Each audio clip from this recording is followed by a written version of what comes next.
most of us will spend Memorial Day weekend with our families, watching parades, picnicking, golfing, just doing the things we enjoy. To top off a perfect weekend, may we suggest you see our special holiday show. It's an exceptionally entertaining program. So plan to relax and spend a few enjoyable hours with the family at this theater during the Memorial Day weekend. Here are a few scenes from our big Memorial Day weekend show. How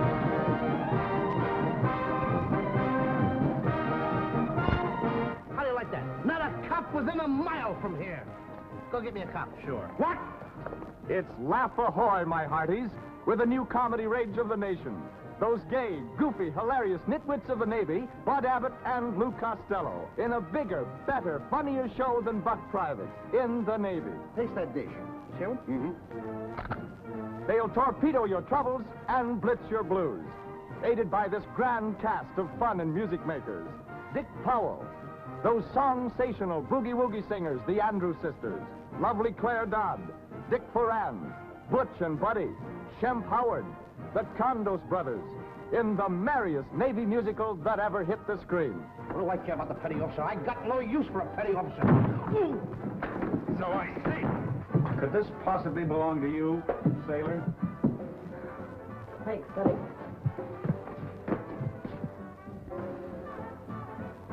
Attention to bridge. Manned battleships. Launch aircraft. Goodbye, sailor, see you again. 'Cause you're off to see the world and see what makes it tick. And earn your promotions, but do it quick. So long, but not forever, goodbye. We'll see you again when you put back into port. So long, bon voyage to you, 'cause you're off to see the world. We're in the Navy, watchdogs of liberty.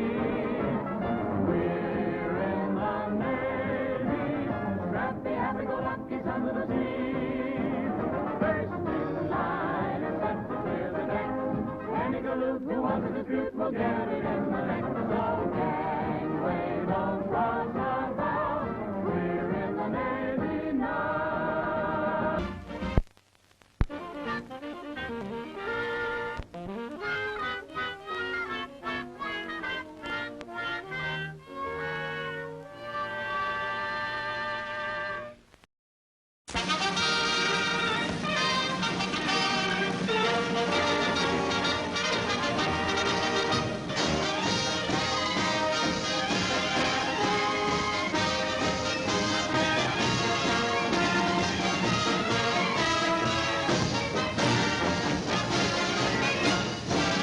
Young America takes to the sky. And today, a few short months after intense training started, this country is well on the way to having the world's finest air fleet. Sleek bombers, fast pursuit ships, transports, and scouting planes.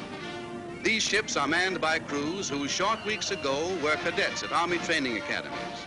In the scenes that follow, partly fact and partly fiction, you will see what life with the flying cadets is like. A new class arrives at a typical Army Air Corps training center. Many of these men are high school graduates between the ages of 18 and 22. Upon completing their course, they will be pilot sergeants.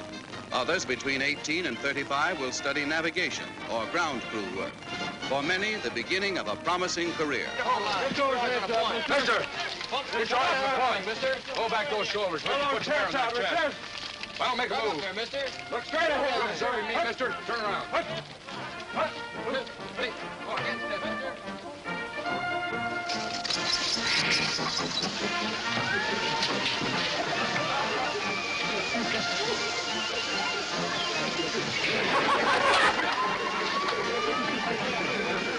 Obviously, you're not pilots, and I doubt if you're very good mechanics. There must be something around here that we can do. Sure, Major. There's thousands and thousands of guys like you and I that want to do something to serve their country. Maybe we haven't got training, but we're willing to try. Honestly, we'll try hard, too. It all don't mean nothing if you don't give us this chance. After all, our heart's in the right places. I understand all that, Look, Major, when I was a little bit of a kid, I was too fat to play on a baseball team, so they made me the bat boy. And then when the football season came around, I couldn't run fast enough to make the football team, so So they made me the water boy. And now, Major, when you're training the biggest team that we ever had, there surely must be a place for Blackie and I, maybe as a water boy or a bat boy. Won't you, Major, give us a chance?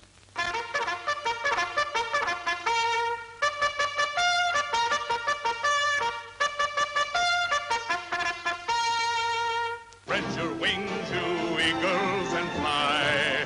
Time for fledglings to take to the air. Hit the beam and get those planes in the sky. And let's keep them flying there. We're an all-American team. And we see every play eye to eye. Hit them hard and fast. Let that be our theme.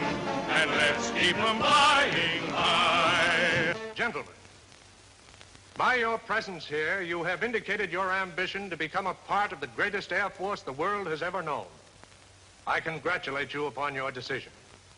In point of years, the story of the Army Air Corps is a brief one, but it is also a distinguished one. Your training of 20 weeks here will be an exacting task, but when it is completed, you will go on to advanced training in the Army's West Point of the Air. When you graduate, you will be commissioned in the Air Corps of the United States Army. There are other jobs in the Corps that are just as important. Aeronautical engineers, observers, navigators, meteorologists, photographers, and a host of others.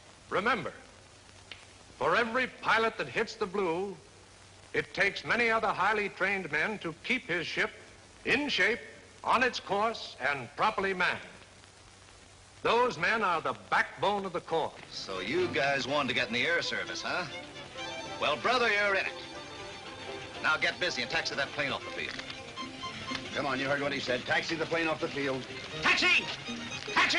What are you doing? Oh, taxi! What's the matter with you? Gotta get a cab, get the plane off. Oh, no, it's nothing of the kind. Over here, we've got to get it off. Huh? We've got to get it off. Okay. Which way are we going? This way? That way. What's the matter now? Can't budget. Come on, get on that wheel. Okay. Wait a minute, wait a minute. What's the matter? Contact! Contact! What are you talking about? Oh, ain't you a aviator? Contact. All right. That means... Well, get a hold of it. Come on. Come on. What's wrong? What's wrong now? What is it? What's the matter? What's the matter? What's the matter? What? Oh, all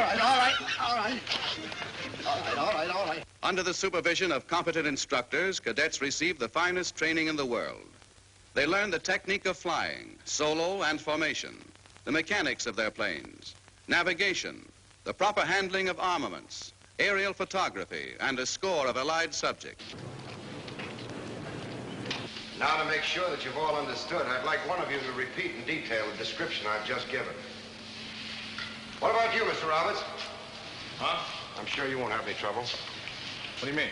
About the aerial type torpedo. Oh, well, this torpedo is a recent and valuable addition to Air Force armament. It functions for both air and water attack. It has a water speed capable of 56 knots and airspeed unlimited. It contains 963 pounds of high explosive in the warhead, which is enough to make a molehill out of a mountain. And the motor of the torpedo was started by the simple expedient of releasing that pin. Anything else, Professor? Intensive though the course is, there is time out for play, for even a fledgling pilot needs relaxation. In this scene from the Universal picture, Keep 'em Flying, Martha Ray and the Six Hits give out with a little boogie-woogie. We're out in Kansas City on 1-2 Street. They say that there's a guy they call Bigfoot Pete. He plays piano by ear. Turn he plays all night for pigs, feet, and beer. He's murder on the 88. He's the guy that brought the boogie-woogie up to date. He's got a cannon in his left hand and a rifle in his right. He's just a double-barrel game. And he shoots the 8-beats too and a fighting range. He's just a solid whiz. I'll tell you who he is. He's Bigfoot Pete, a boogie-woogie's elite. The climax in a man's training comes when he is ready to solo. There can be no greater thrill for a man than to feel himself at the controls of one of these super-powered ships, sending it soaring, diving, obeying his every command. And it is just as great a thrill for the men of the ground crew. For behind every pilot, behind every ship that takes to the air, is the skill, industry, and devotion of the heroes on the ground. without whose aid it would be impossible to keep them flying. Boy, is it cold. Why do they put air cooling systems in these hangars? I'm going out and get my jacket.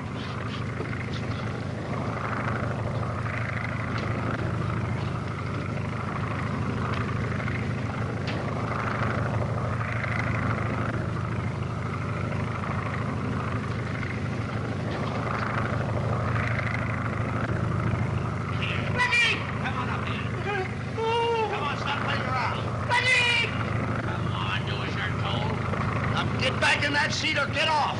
Look what he tells me to get off. Come on. Peggy, take my hand. Ah, take my hand.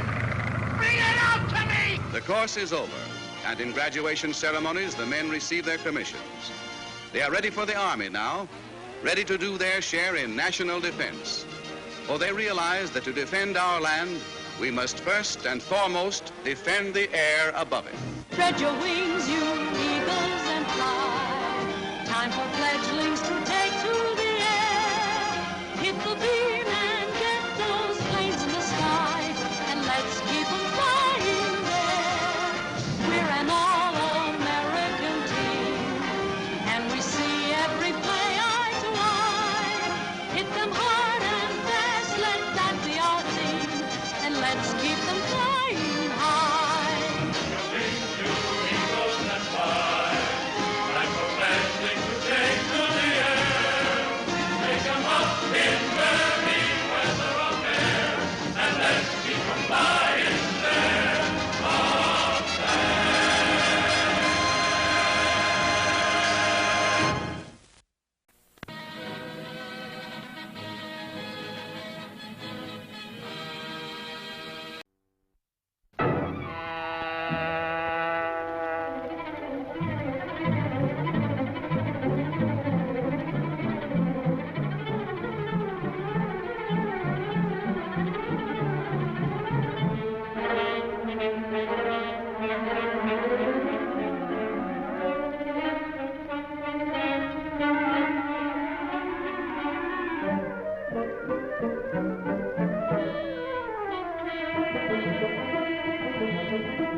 Chemical has a powerful kick. Do you think the motor will stand it?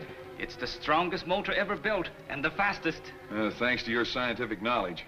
I am satisfactory as a valet, too? Perfectly. It was a lucky day for me when I rescued you from that native in Singapore. He tried to kill me because I am a Korean. You shall never be sorry you saved my life. You've repaid me many times by your faithful service, Cato. Thank you, Mr. Britt. Well, have you tried the new horn? Listen. It sounds like the giant Green Hornet we encountered in Africa. Everything about this car is most unusual. Yeah, you're right. It was all built here in secret.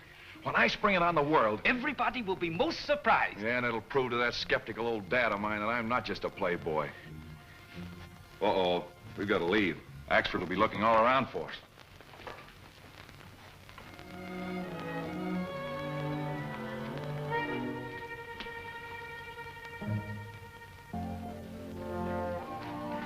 Breakfast is ready. Breakfast, is it? Suffering snakes. Here it is after 10 o'clock, and Britt Reed, boss of a metropolitan newspaper, is not out of bed yet.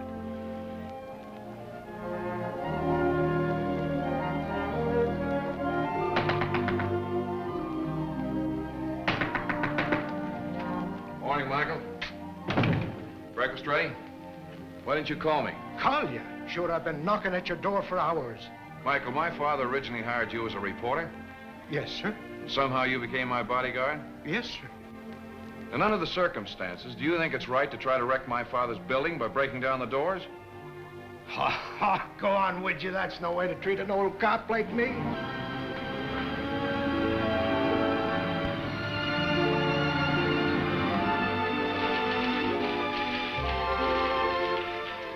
Morning, Miss Case. Good morning, Mr. Reed. If it is still morning. Well, it's never afternoon till you've had lunch. Oh, wasting carbon. Most inefficient.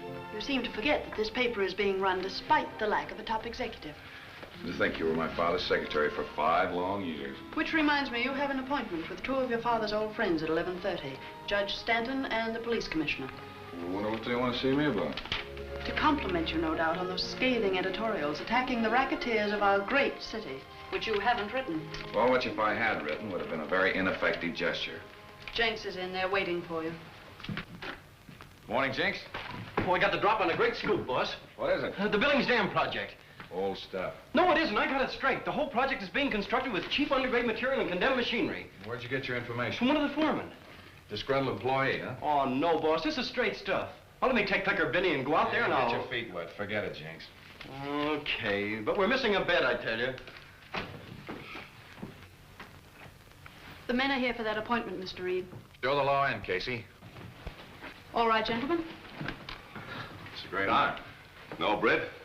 It's cold-blooded business. Yes, Reed, since you've taken over the Sentinel, we missed the editorials your father used to write. Yes, editorials that struck hard at rackets and crime. That slammed at the crooks in politics and kept the police on the run.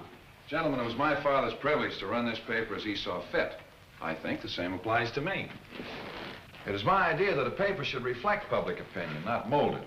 I also believe that law enforcement should be left to the properly constituted authorities. People must be made aware of conditions. Well, if things are so bad, why don't you do something about them? We're doing all we can.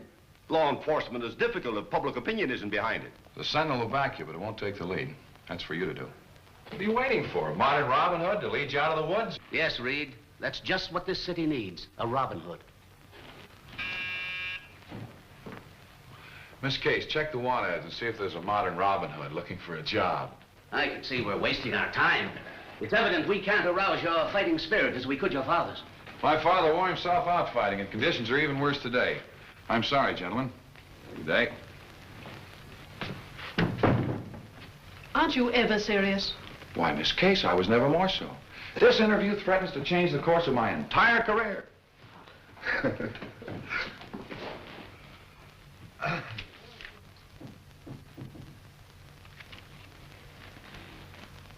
Modern Robin Hood.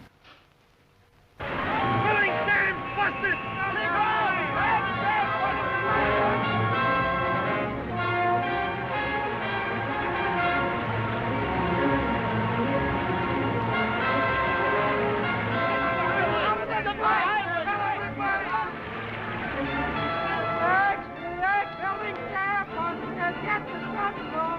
Oh, I tried to give you the inside story on that the other day. Gunnigan, get some interviews with survivors. Check the permits and specifications of the building department. Yes. Call on the families of the dead and injured and offer every possible aid. Yes, sir. Yeah, I've got an angle on that tunnel they're building under the river. Yeah, what is it? Well, a fellow named Gorman who works there claims it's being built with bad material and faulty equipment. Same as the Billings Dam was. Why should contractors deliberately build things that will collapse? Well, if I knew that, I'd have a swell story. But you have nothing definite to go on? No, but I'm hoping to get something from Gorman tonight. I doubt if you will. I wonder if there is anything to that tunnel job.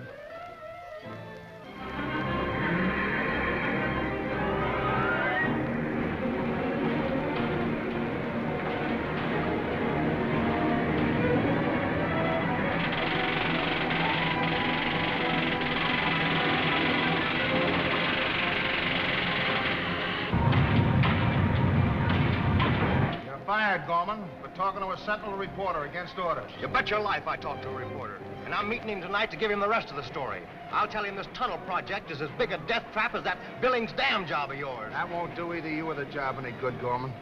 You look out for the job, Markham. I'll take care of myself.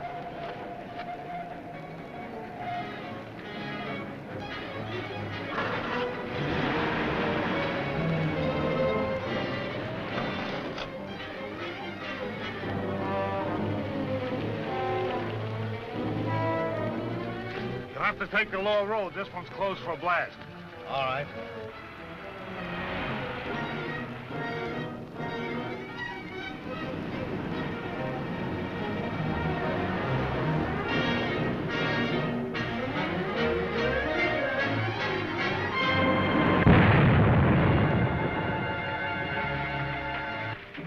Too bad.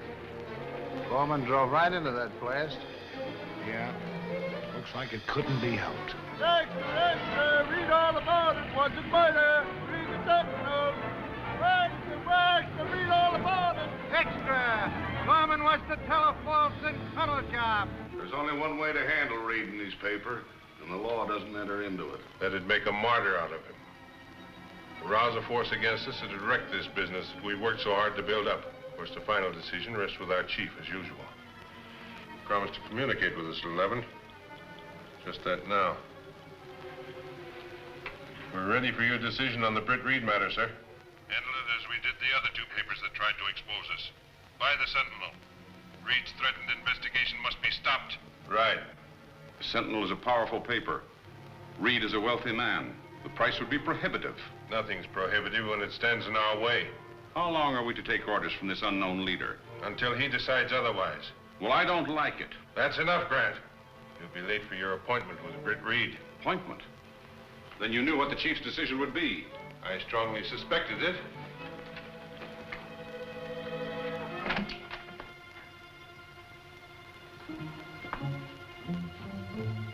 You detailed 2 men to trail him? 2 of the best, with special orders to be sure that he wasn't followed from Reed's. The offer is very flattering. But just who are the men that comprise this syndicate you represent? Well, we're not quite ready to announce our personnel as yet. Well, then we can't go ahead with any deal. But I can report to my clients that there is a chance to buy? Yes, when I find out who they are. Goodbye, Mr. Grant. Goodbye, Mr. Grant? Look.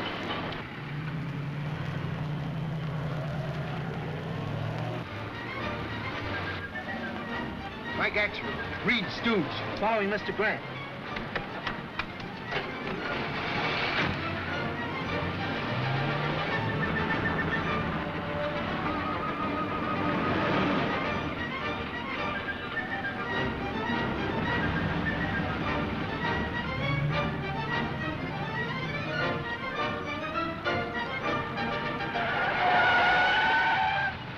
How do you like the city, Rube? Rube yourself. Why don't you look where you're going? Why don't you go where you're looking? Come on, break up the huddle. What do you think you're at, a football game? All right, get it out of there. Come on, move it. Yes, sir.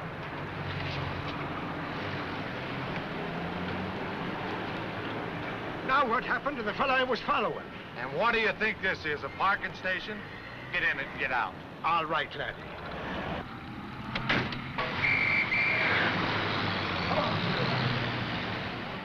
And when I looked around, Grant's car was gone entirely. Well, did you get the license number?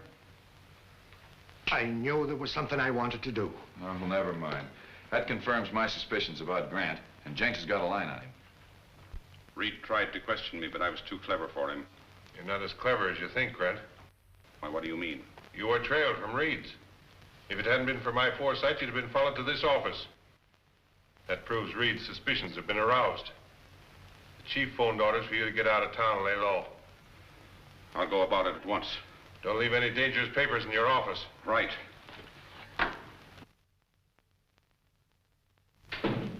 Grant may break. Cover him every minute until he's left town. Like a blanket.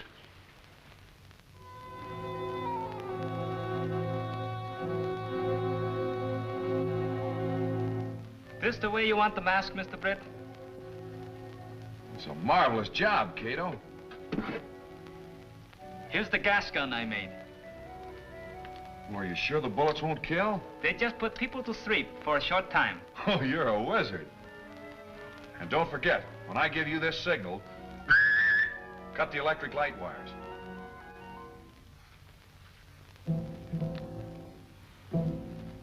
All right, let's go to the garage.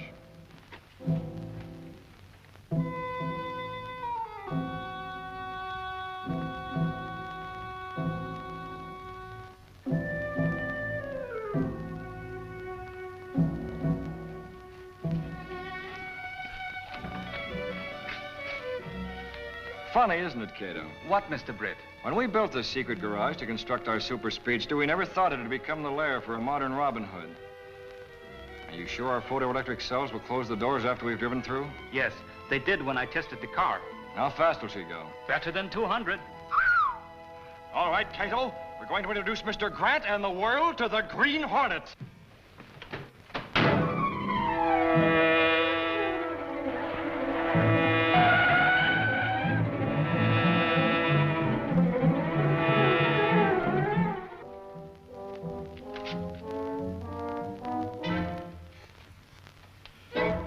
How did you get in here?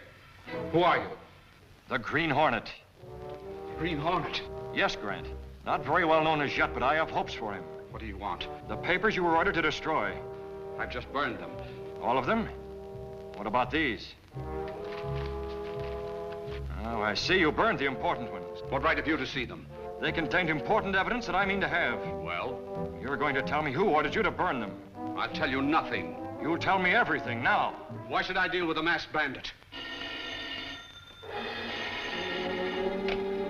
Hello? Hello, Grant. Speaking. This is Lou Markheim at the tunnel job. Ask Markheim, what do you want?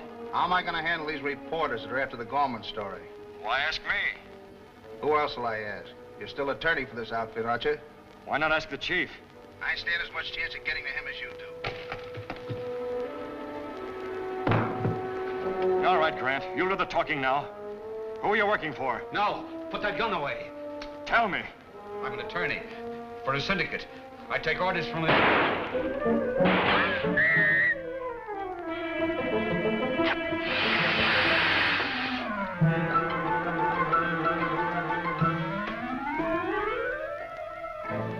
Dead.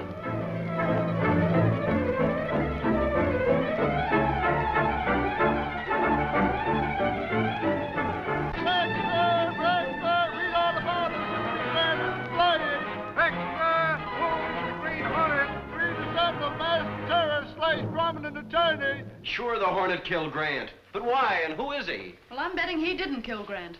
I think the Hornet is the modern Robin Hood that this city needs. Well, I hope so. If you want to talk to that fella Markheim at the tunnel job, we better get going. All right, Michael.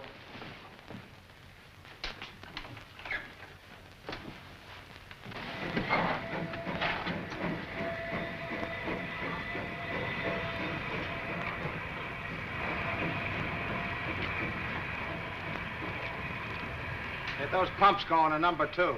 Okay, Markheim. Hello, Markheim. Can we go inside? You see the sign? No visitors.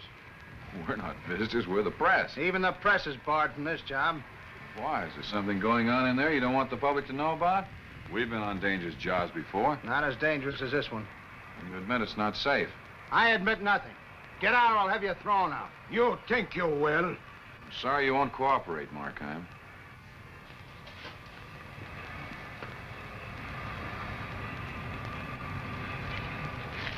Judging from Markheim's manner, I'd say there was something wrong here. So what'll we be doing about it? That, my pugnacious Michael, remains to be seen.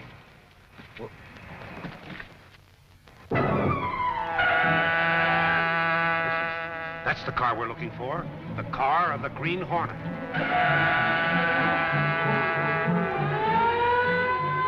Police car following us, Cato. Turn on the Energizer.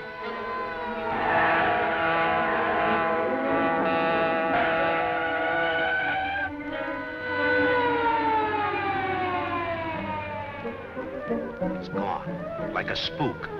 I never saw a car move so fast.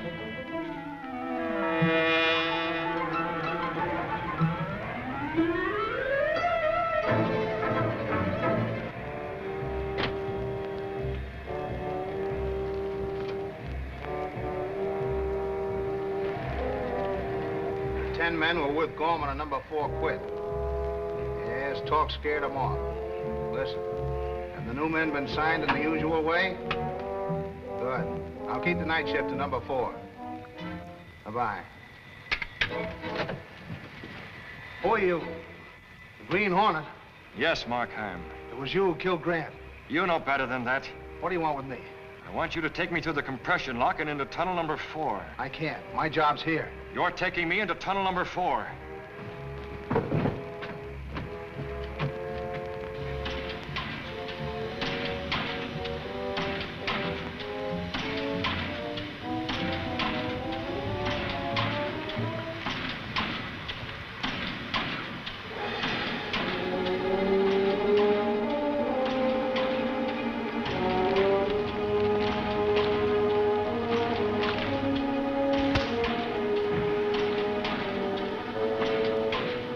How much air pressure in the tunnel? 30 pounds. Now we can go in there and see what's wrong.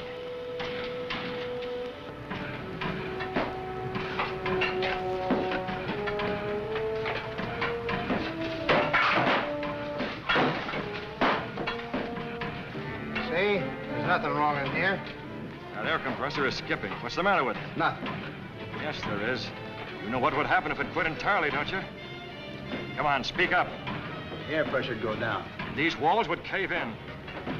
You know that compressor's faulty, Markheim. You're doing the same thing you did at the Billings Dam, sacrificing human lives by using cheap equipment. I had nothing to do with the Billings job. Oh, yes, you did. I know all about it. You're not bluffing me, Hornet. You're as big a racketeer as any of them. And you admit you're one? I admit nothing. The compressor stopped. We gotta get out of here before there's a cave-in. Not until you get those workmen out. There's an alarm bell at the airlock. Make for the airlock! Let's get out of here! Oh, you're not getting out yet, Markheim. Get into that airlock! Don't make any sign to those men. It'll cave in. We'll be killed. We're staying until you tell me what I want to know. What is it?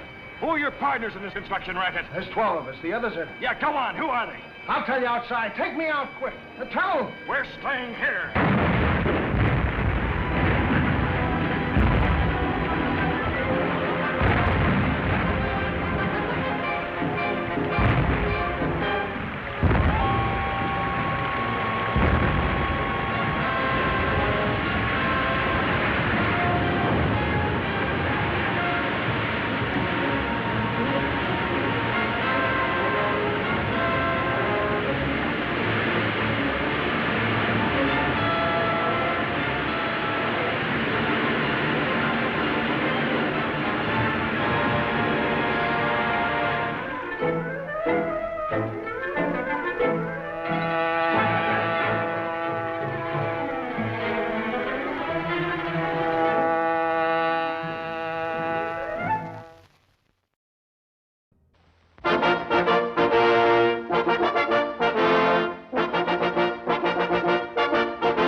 Seconds to go.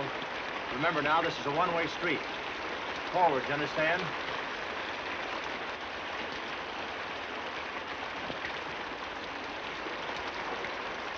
All right, gang, let's take them. Follow me.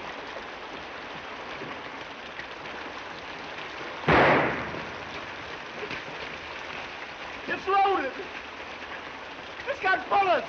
Loud ones! Don, this is supposed to be a battle. We can't have a battle without bullets. Well, stop the rain! Stop the rain! Stand back, boys, will you? Yeah, stand back, stand back. Oh, I feel dizzy. I think I'm gonna faint. Where's Bert? Bert! Bert! Bert! Bird, that's me. Get me out of this trunk. Bert! What's the matter, boss? Take it easy. I'll get you a chair. Never mind the chair. Get me a quart of blood. Here, sit down, Don. Sit down. I'll be all right. I'll be all right. What's the idea? You promised me there wouldn't be any shooting. Oh, but Don, they were only blanks. I don't care. I can't stand the noise. You said you'd put in the sound later. I meant the artillery stuff. I didn't think a few little pistol shots would bother you. Well, they do, I tell you. I can't stand it. I even jump when somebody cracks his knuckles. I'll go get some brandy. Just get me some water. Some water!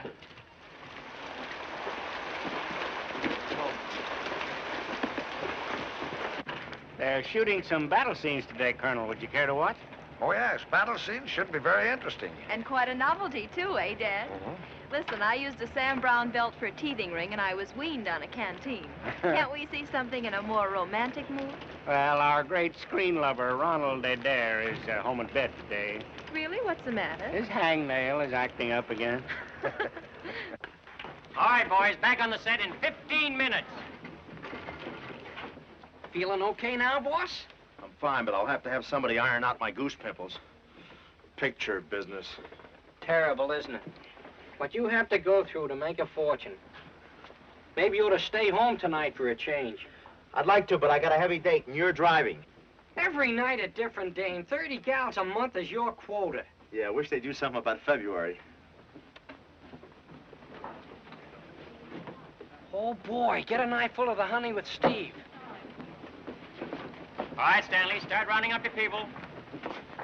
That's a bundle. She looks like Dorothy Lamour with clothes on. It must be quite a struggle to achieve success in Hollywood. Oh, no, you just have to know which fork to use and which knife to stick in whose back. Oh, Don. Miss Fairbanks, I want you to know my client, Mr. Don Bolton. Oh, how do you do, Miss Fairbanks? How do you do? Oh, pardon the left hand. The right one is paralyzed. How awful. Yes, signing too many autographs. Your face seems very familiar, Mr. Bolton. Oh, yes, you've probably seen it around the country, plastered all over barnyards and chicken coops and stables. Well, I suppose somebody has to keep the cows contented. Yes, they do. Mr. Bolton, would you grant me a great favor? Oh, well, all right, if it'll make you happy. I've always wondered if that were your real nose. Thank you. If you press a little harder, water squirts out of the button. I'm sorry I'm not doing one of my love scenes today, Miss Fairbanks. You'd be thrilled. You think so? Oh, I know so. When I play one of my hot love scenes, the camera perspires. How exciting. Oh, yes, I've toasted many a leading lady. Oh, you're wonderful. Well, I'm sort of a Madeline Carroll with muscles. Really? More blood, make me braver. How would you like to see the movie stars' homes, Miss Fairbanks? I'd love to. Oh, that's fine. We'll start with my house. Dinner at 8, all right? This is a private conversation, Bud. No extras in the scene. Run along, will you? Oh, but Mr. Bolton... What? You heard me, Boy Scout. Now go find your spear and sit down. How did you get so clean anyway? Why isn't he dirty like the rest of us? He should be. Stop it. What are you trying to be, fancy or something? Stop it. How dare you? Ah, there, that's better. Now he looks good. Wait a minute, please. This is my father, Colonel Fairbanks. Yeah, well, your father? Oh, well, then you're a real colonel? Oh, well, I'm sorry. I thought you were an actor. I'm sure I could never make that mistake about you. Excuse me, sir, I didn't know. Here, let me wipe it off. Oh, well, let me help. Don't you know a real colonel from a character? I'm very sorry. I wouldn't do it for the... Come on, Dad. We'll take care of this at home. Oh, wait a minute, please. Oh, go jump in the lake. But what about our date? Aren't you going to see me? The next time I see you, I hope you're stuffed with cloves in a delicatessen window. Come, Dad. Oh, I'm sorry.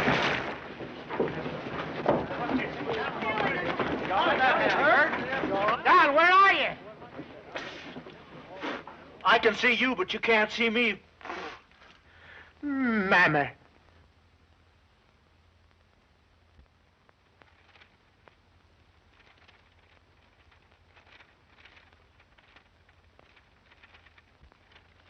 Hey, Bert, did you see the headlines in the paper? Did you see what it says about the draft? Don't get excited, boss. It don't mean nothing. Anything the Senate starts, the president will veto anyway. Oh, you can't tell. He's liable to be in a bad mood. 21 to 40. And you're 32. I'd go in a minute if I was sure they wouldn't shoot any guns off. Besides, that would keep me off the screen for a year. What would my fans do? Maybe they're the ones that put the draft through. Not so funny. More biscuits, Mr. Bolton. They are nice and hot. Oh, thanks, Yetta. No thanks, Jetta. What's the matter? You look worried, Mr. Bolton. It looks like I'm caught in the draft. Oh, I pulled the window down. No, it's not that kind. You'd have to pull the Senate down. He means he may have to register for the Army. Oh, that's too bad.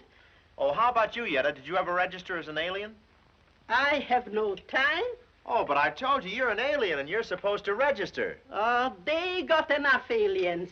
They don't need me to draft. Hey, Don. What are you doing here? You don't collect your 10% of my salary till Saturday. Did you see this? Did you read it? I read it right off the paper. Well, what does it say? It says I might be drafted. That's what I thought. You know what that means? That means you get $21 a month. And what do I get out of that? $2.10. I'll starve to death. I'm in favor of that part of it. Yeah, you starved to death. But what about me? Cannons, bombs, and bullets. I couldn't stand it. I don't want any of that. Ah, you two guys are just doing about nothing. Suppose they do call you. How do you know you'll pass the physical exam? That's right. Let me see your feet. My feet? What do you think? That reminds me, did they ever find the Bremen? I wish you were on it. Let me see the other one. I'm afraid they're all right. Hey, he ain't got no little toe. Yes, he has. He just likes to cuddle. Say, what do people do to get flat feet anyway? I don't know. What did you do to your head? What? Flat feet, huh?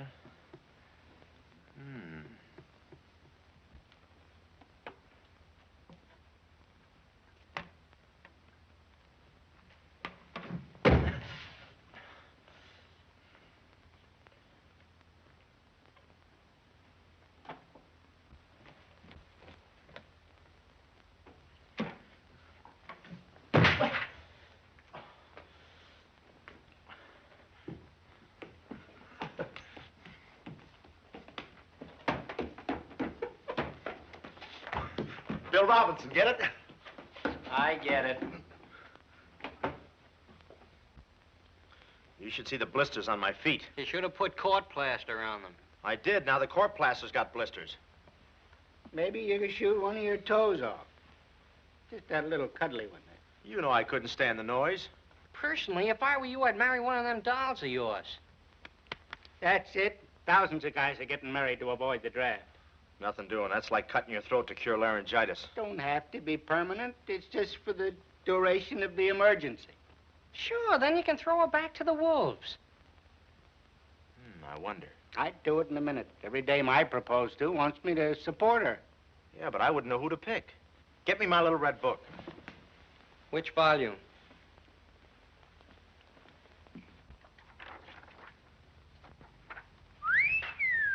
Boy, boss, you couldn't go wrong with this one.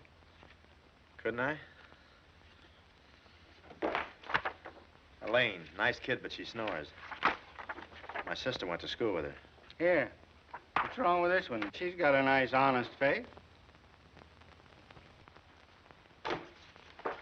Hey, get a load of these twins. Those aren't twins. That's my girl.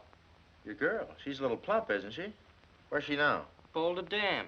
Boulder Dam, working? She's part of it. Well, some of your numbers ain't so hot either. There's Ruth, the phony, Phoebe, Lucille, a cute redhead, Brendan Cabina. Hey, how about that? Hey, that's not bad. Not bad at all. I think she's the one. I'm sure of it. Oh, I'll give her a slight jingle. You forgot something, boss. What's that? She's already married. Oh, silly girl.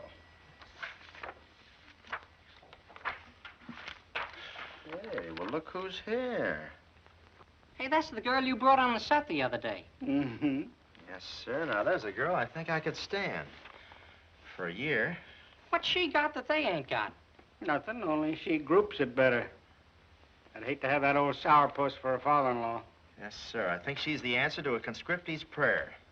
Ain't you taking an awful lot for granted? Remember she told you to go jump in the lake? Oh, she was only kidding. I bet you I have her over here this afternoon. I went out with a girl once who told me to go jump in the lake.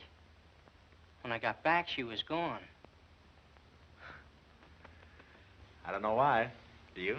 No.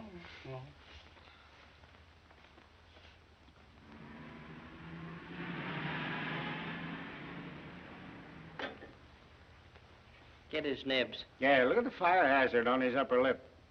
I bet if he ever combed that out, a couple of forest rangers would fall out. Well, what is it? It's Mr. Bolton, ma'am. He's in pretty bad shape. Yes, Miss Fairbanks, he's taking a turn for the worse. The doctors are afraid it might be permanent. Did he have an accident? What happened? Now, Miss Fairbanks, you know what happened. You pushed him into the trench. I did not push him. Well, whatever you did to him, he's hurt his spine. Oh, I'm awfully sorry. Did he send you here? Oh, no. Only last night when he was delirious, he kept calling for you. Yeah, he kept saying, Antonio, I need you, Antonio. Who's that? Ain't that you? My name is Antoinette. Oh, that's what he said. Well, he pronounces very bad when he's delirious. We thought you might surprise him and come over. Well, I'll be very happy to. I'll slip something on.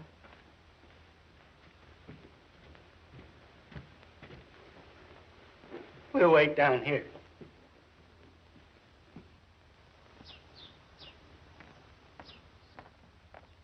He's sitting out in the garden. Sitting with an injured spine? He's sitting, but it hurts. But he's sitting. Look.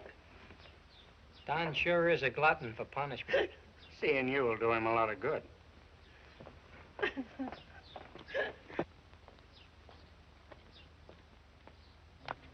Hello there. Miss Fairbanks. No, it can't be. Of course it is. How are you feeling? Oh, pretty good, but the spots in front of my eyes have me worried. Spots? Well, it isn't the spots so much. It's those little men playing pool with them. Well, that's what you get for not using a double. I didn't know you were so dangerous. It's nice of you to come over. Not at all. What do the doctors have to say? Oh, it's nothing serious, just a broken back. How do you like my stone girdle? I'm really terribly sorry. I'm not. I might never have seen you again. Well, I did get to see a movie star's home after all, didn't I? My, what a lovely swimming pool. Oh, it's adequate. What's that over there? Another swimming pool? Oh, last year's. Why don't you sit down? Thank you. All right, Chief. Oh, hello, Steve. Your x-rays. X-rays? Say, just arrived. Oh, yes. Thanks, Steve. May I see them? Oh, well, I'm just skin and bones. Have you seen much of Hollywood since you've been here? No, not very. Well, then you still need a tourist guide. I'm afraid it'll be a little crowded in that wheelchair. Oh, I don't think I'll be laid up very long. I heal fast. Terrific resistance. I'm sure you have. How would you like to take me out tonight? Oh, sure. Oh, tonight? Well, I can try, of course, but those x-rays, If these are your x-rays, the date's off. What do you mean? If I remember my anatomy, this is an x-ray of a woman. Huh? Good day, Madam Bolton. Oh, now listen, please. Oh, wait a minute. Have a heart, will you? Look at all the trouble I went to just to get you over here, just to get to talk to you. I know I acted like an awful heel at the studio, but can't you relent just a little? Well, all right. All right? Oh, freedom. Oh.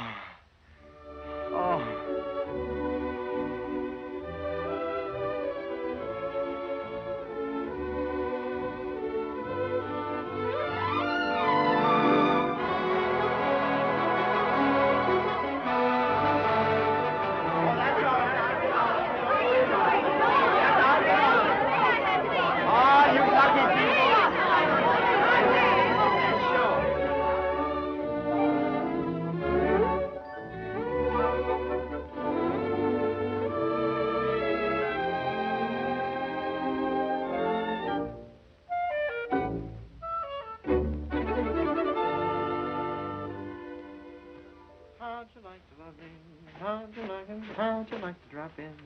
How'd you like to love me? How'd you like it? How'd you like to drop in? Meet my mother, how'd you like to say that? I don't want to get personal, boss, but when are you getting down to business? What do you mean? I mean, when are you gonna pop the question? You know, you gotta be all married before the draft is announced, or it's no dice. Well, it's a funny thing, fellas, but this gal cramps my style.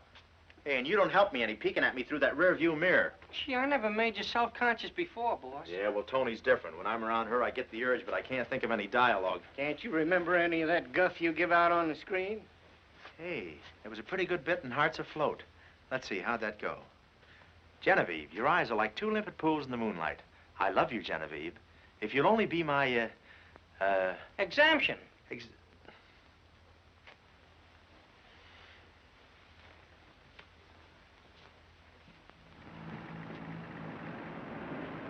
Oh, Genevieve, sweet Genevieve. Da da da da da da da da dum. Da dum da dum da. Genevieve, your eyes are like two limp pools in the moonlight. I love you. Now, wait a minute. This is Tuesday night, and I'm not Genevieve, I'm Tony, remember?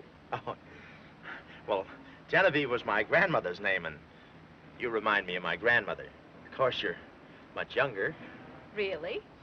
Did you love your grandmother very much? Oh, yes, very much. And how well I remember the night she was killed in the theater. What happened? Well, Granny had put on weight and the runway collapsed. Oh, now listen, Tony. Just say the word and be my exemption.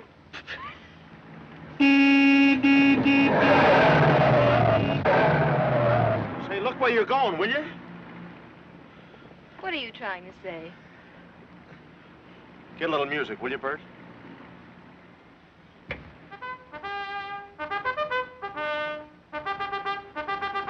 Get something else.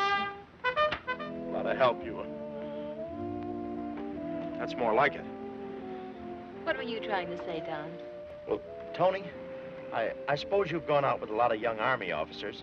Well, yes, I have. Well, would a guy with a couple of military brushes have a chance? You know, Don, all foolishness aside, most people don't think very much of soldiers until their security is threatened. Well, right now it is. The Army needs men. Yes, they certainly do. I'll tell you what, maybe we could raise our son to be a soldier. Our son? Oh, sorry, I forgot the preliminaries. Tony, darling, I love you. I want you to marry me. I'll do anything to make you happy. Oh, Don. You'll never regret it, Tony. I'll give you the kind of home you've always dreamed about. I'm used to having a man in uniform around the house, you know. I'll wear one for pajamas. Ladies and gentlemen, we interrupt this broadcast to bring you an important bulletin from the News Bureau of this network. The Senate has just passed the conscription bill. The bill, which goes before the House immediately, provides for the registration of all men between the ages of 21 and 31. 21 to 31. Did you get it, boss? 21 to 31. Oh, bother with that. Darling, I want you to know you've made me the happiest girl in the world. But just a minute, dear. I don't want you to make a decision on the spur of the moment. It's a serious thing, you know. All right. I'll count 10 before I say yes. 1, 2, 3, 4... Yeah, but I just can't rush you into this. It's not fair. It's not fair to your father. Oh, nonsense. I'm over 21. Yes, but I'm over 31. Are you trying to talk me out of it now? Oh, no, of course not. It's just maybe I'm too old for you. Here you are in the flower of womanhood, and me just a shell of a man. A broken hulk. Oh, over 31, I think I understand. I understand perfectly. Stop the car. Huh? Let me out. Oh, now listen, please, honey. Let's talk this over. There's nothing to talk over. You're just yellow. Oh, Tony! Tony, wait a minute, please!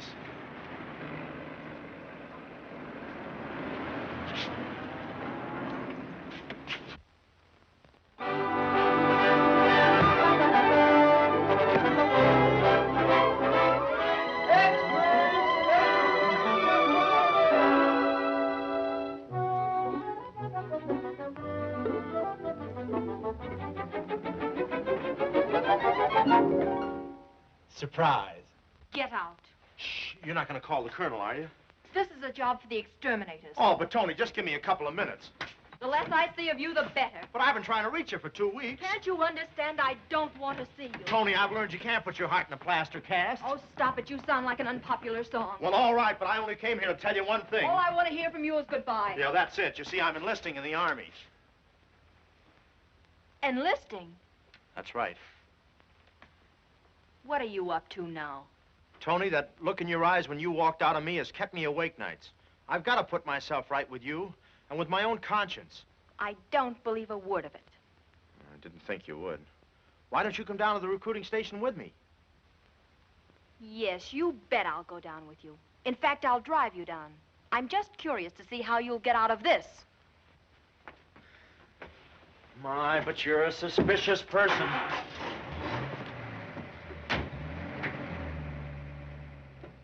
Yeah, well, is everything set, Stevie? Yeah, practically.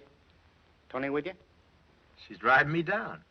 That's fine. You stall around for about a half an hour and everything will be ready. Fit all right, Mr. Cogswell? Oh, just perfect, Mr. Riggs. Well, I hardly know myself. Lucky you. Here. Take care of his clothes till he gets back. Yes, sir.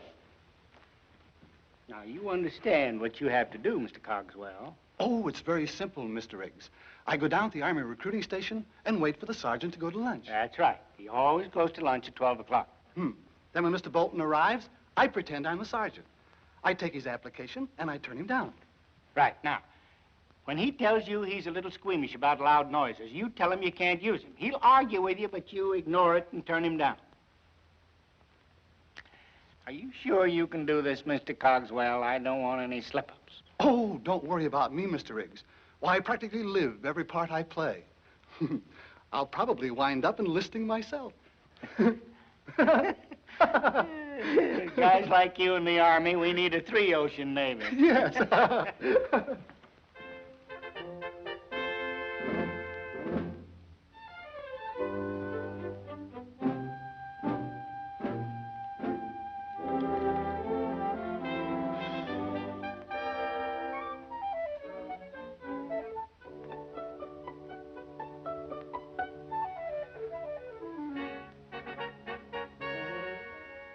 Something I can do for you, Sergeant? No, thank you. I'm just waiting for someone. Well, come in and sit down. You've been walking post out there for a half hour. Thank you. But I don't want to disturb you, Sergeant, and you'll probably be going to lunch anyway. No lunch today. No lunch? No lunch. But you gotta go to lunch. Why? What's it to you? Nothing at all.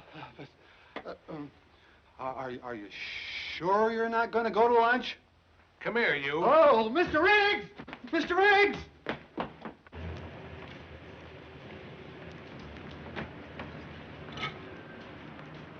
Here it is. Still skeptical, eh? I don't know. I can't quite make you out. Intriguing, isn't it?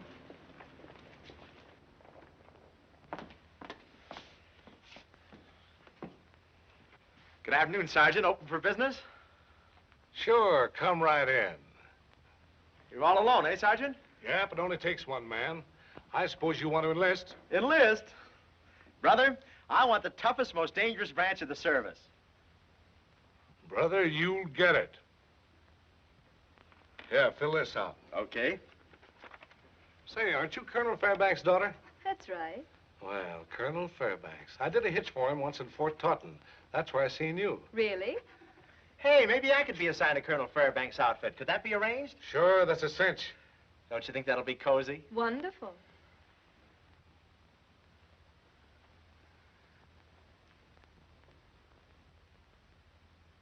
Well, I guess that answers everything. Do I sign here? Recruiting station. Everything going along all right? Mr. Bolton get there? Wait a minute. You Bolton? Uh-huh. Guess this is for you. Hello? Yes, Steve? It's my agent. He's winding up my personal affairs. He can't find the lids of the swimming pools. How's that phony sergeant? There's nothing to worry about. No, Steve, we'll just have to forget about my career. Tell DeMille my answer is still no. You'll have to be satisfied with Gary Cooper. Thanks for calling, Steve. Okay, sign here. Okay, I'll sign, but how long do I have to wait for the encyclopedia?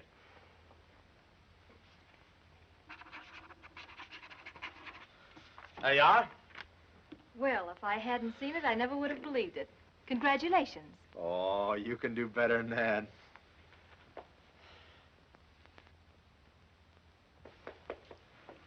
Well, buddy, you're in the Army now, provided, of course, you pass the physical examination. Oh, I'll breeze through that.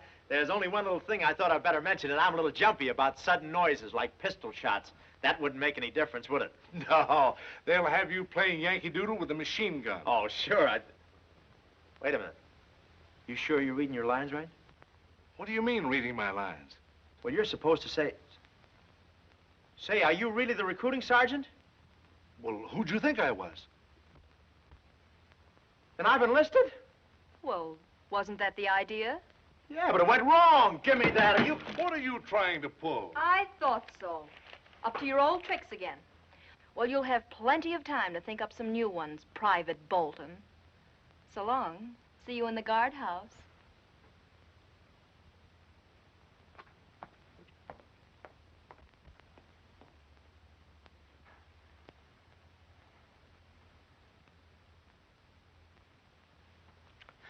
You got me.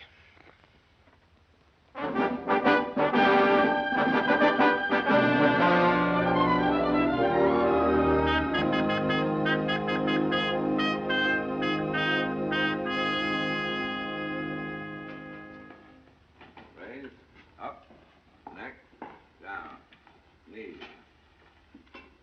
toes. One thing I can tell you, don't let him cut your hair. Oh, that's not high enough. Do you take ether? We should have joined the Scotch Army. At least they wear skirts. Miss Fairbanks should get a load of you, and that's so wrong. I don't know why we had to get mixed up in this. Oh, quiet. If you hadn't botched things up, I'd be a happily married man today. You'd be what? Well, married anyway. What size bowl did they use? You guys are suckers. You should have did what I did. What did you did? Look. Had every one of them yanked out, and they was all good, too. Down. Stick out your foot.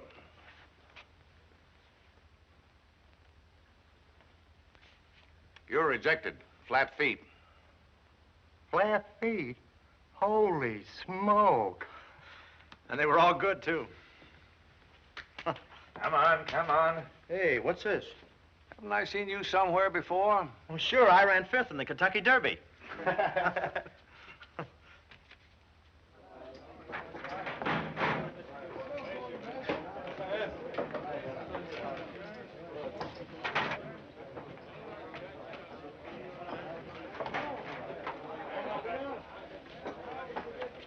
Look, a tent with sleeves in it. Well, anyway, it matches the pants. Put it on.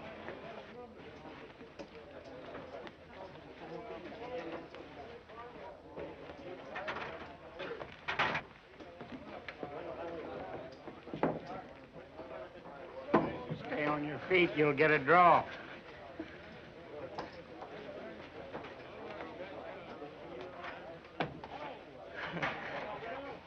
Sergeant. Yeah? I'm afraid this won't do. You see, I'd like a little more drape and a little less droop. Well, why didn't you say so? We'll be only too happy to make it over for you. Well, that'll help. Yeah. What about the trousers? Well, they're a little snug under the arms. And what's in this snood back here, you hootie? Hey, what about me? You'll have to wait till the next load. We're all out of uniforms. There's room for one more in here. Are your shoes okay? Oh, they're fine. He went that way.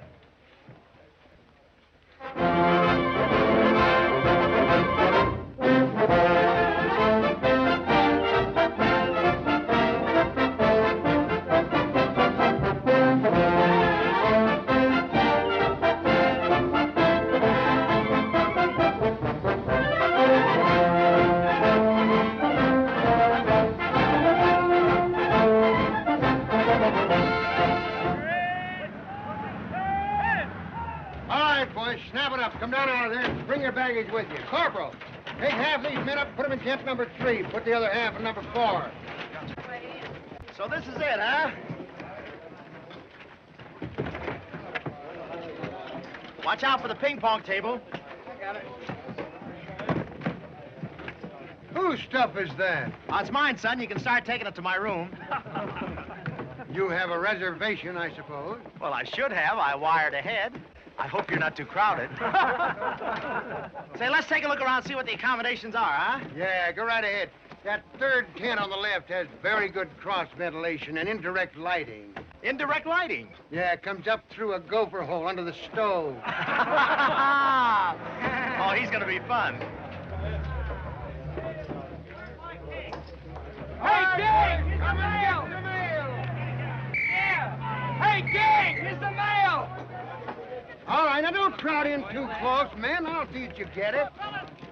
Don Bolton. Don Bolton. Bolton! Right here. Don Bolton. How'd they ever find me? Don Bolton. Don Bolton. Say, see who they're from, Bert. Bolton. Don Bolton. Your fan mail. That's my fan Don mail. Bolton. Is that for me, too? Bolton. Hazel Chapman. Hazel Chapman. I don't know her. She don't know you either. Bolton. Bolton. Bolton. Hey, Bert, Steve, look who's here. Don Bolton. Don Bolton. Well, I think I'll pay them a little social call. Might make things easier for us around here. Pardon. Hey, where are you going? I'll be back, but don't wait dinner for me. Bolton. Bolton. Bolton. Twitchell. That's me. That's me. Ah, my relief check. Well. What do you know? How do you like that guy? To my own heart.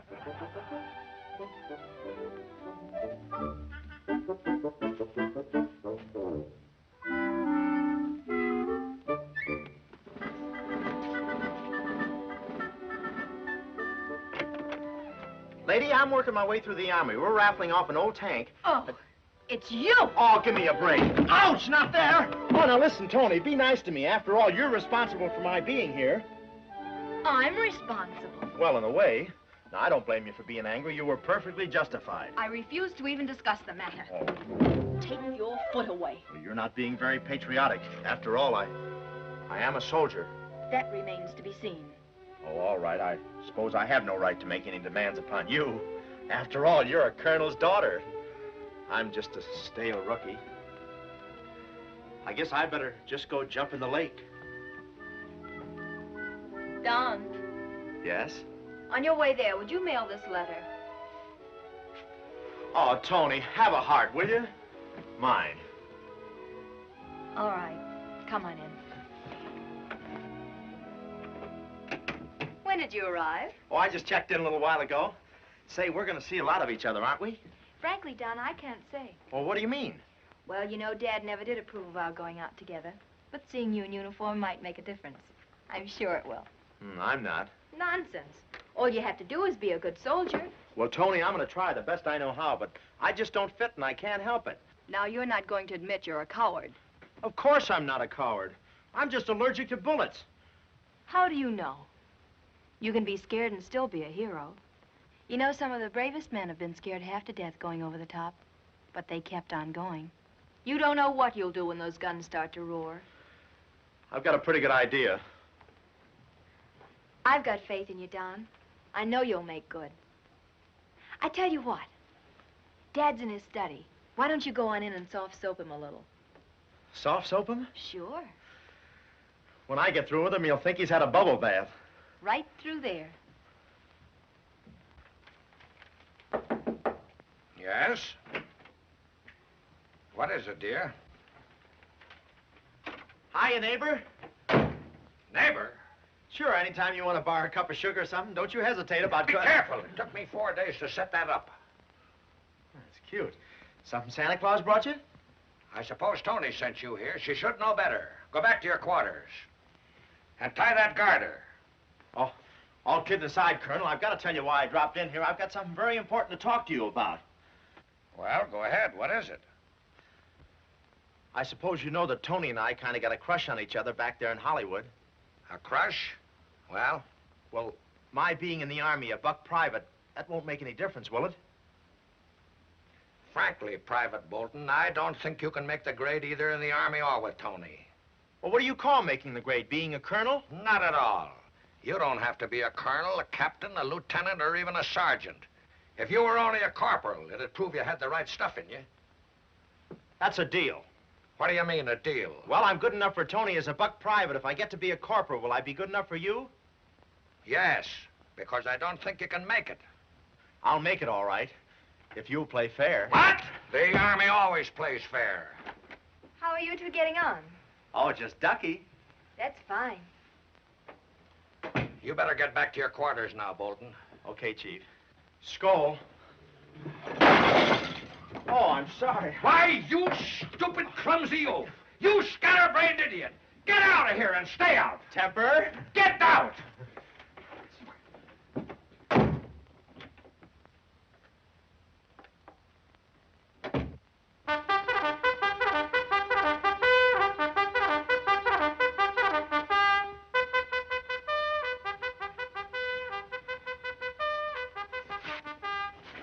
What's the matter with that guy? Can't he read?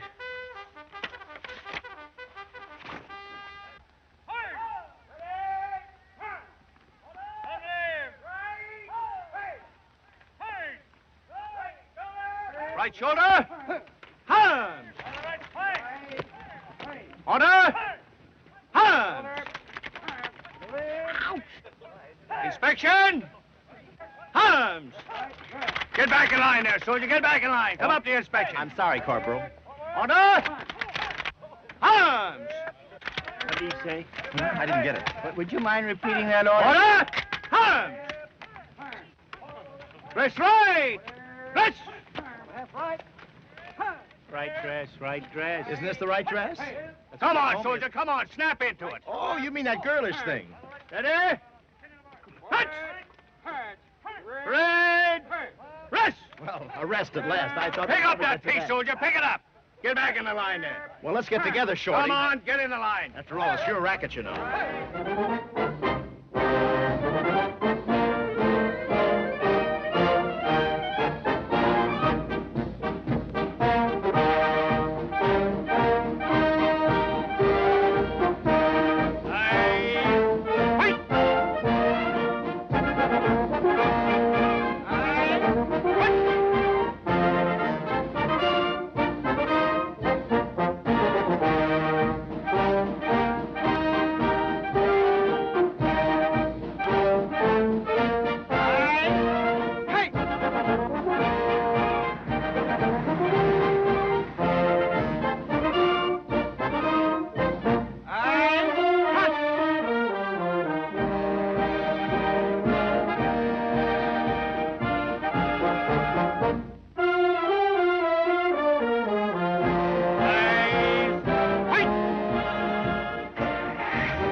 Here comes Bolton now.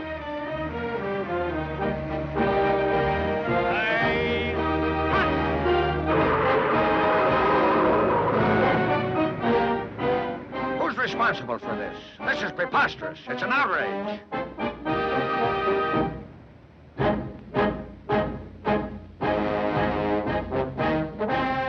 How about a smile, Mr. Bolton? Wait a minute. I'll run back to the tent and get my dimples. You'll get plenty for this. Down left. Back.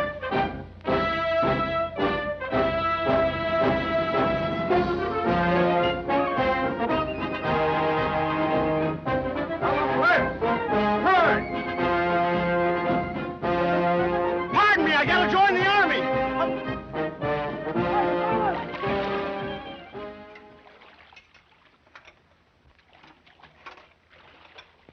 Bolton. You'll smell them and like it. I'll smell them. Such fragrance. I don't know how they live with each other. Ah. Bully. What a racket. Oh, so that's what happened to those things.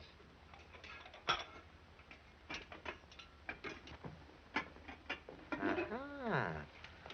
Republican, eh? Of course it isn't your fault. You can't help it if you're a public figure. I'll speak to Father. It's a little late for that. Poor darling. Did you clean an awful lot of fish? Did I? They got me dreaming about them. I thought you dreamed about me. I do, but now you're a mermaid. Well, I'm proud of you, Don. You've turned out to be as good a soldier as the rest of them. Yeah, so far, but the fireworks haven't started yet. I don't mind carrying a rifle, but if they ever ask me to shoot one, I'm sunk. And they're gonna ask me.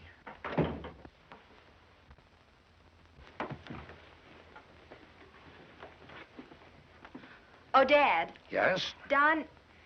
Private Bolton and I were just talking. That little incident on the parade ground wasn't his fault. That matter is closed. But not forgotten, sir. I still smell like Pier 6 on Friday. There's no occasion for further discussion. Yes, sir. No, sir. Oh, but there is. It may happen again. Now, if Don were assigned to some other duties, like driving a car, for instance, then he wouldn't be spoiling your parades. You drive, do you? Oh, yes, sir, with either hand. Don't I? Fine. I think we'll have a place for you in a new unit we're forming. Oh, thank you, sir. You don't know how I appreciate that, Colonel. Don't mention it. Oh, by the way, Colonel, I have a couple of friends who are very handy around cars. Do you think they could be transferred with me? Yes, I think that can be arranged. Oh, thank you, sir. There you are. See how easy it was? Oh, boy, no guns, no hiking, no kitchen police. All I gotta do is drive a car. What a cinch. Oh.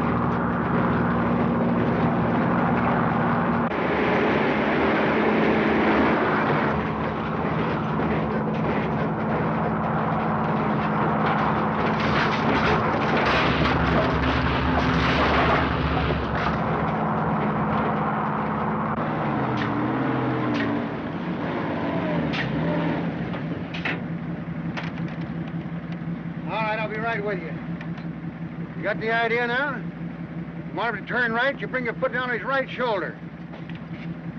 You want him to turn left, put your foot on his left shoulder. If you want him to back up, you bring your foot down on top of his head. If you want him to go faster, you just kick a rapid tattoo on the back of his neck. Hey, will you quit talking with your feet? I gotta, you sap, on account of the noise. Can't you take off your shoes and whisper? No! Is everything clear to you? Oh, it's a cinch. And you down there, you follow his signals no matter what they are, you understand? Don't do any steering on your own account. Just follow orders. Is that clear? Okay, I'll let you handle it for a while. I got that other detail to take care of.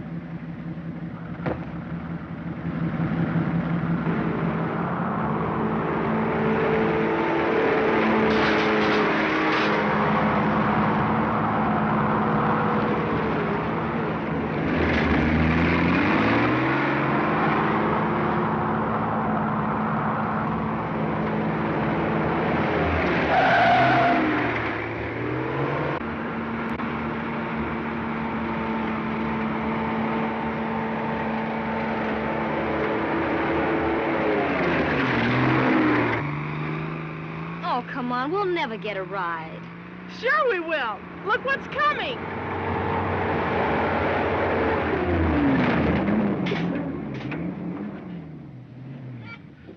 Hey, we've stopped. I wish I could. Aw, come on, soldier, give us a ride, huh? Well, all right.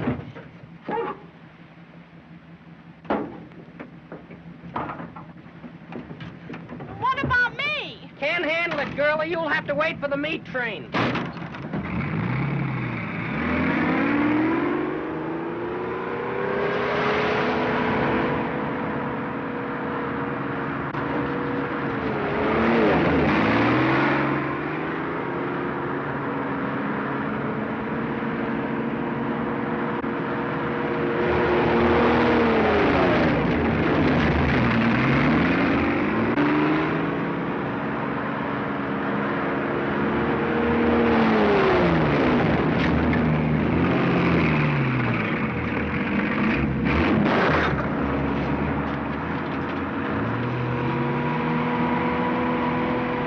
Stand by for a concussion.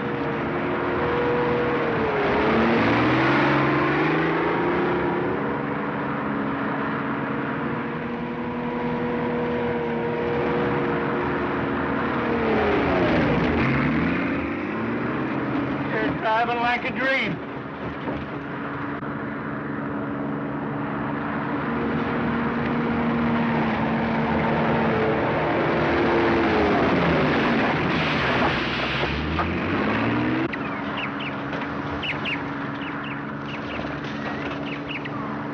Must be Capistrano.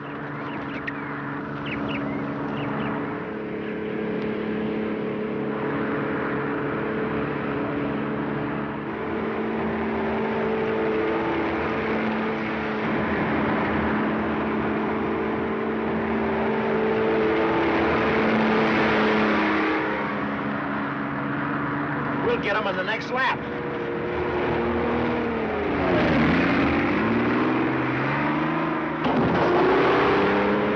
Well, that's better than going under it.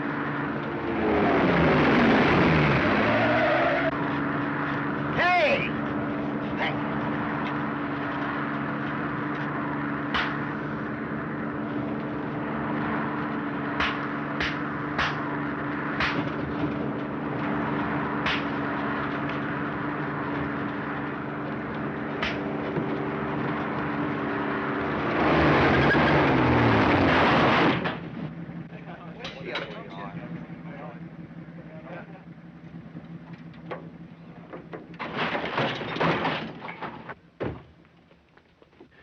Having fun? No, sir. You see, sir, we were just out testing the tank and... For what, a hayride? I might have known it was you. I'm terribly sorry about the car, sir. I hope you haven't kept up the payments. If there's anything I can do... There's something you can do, all right.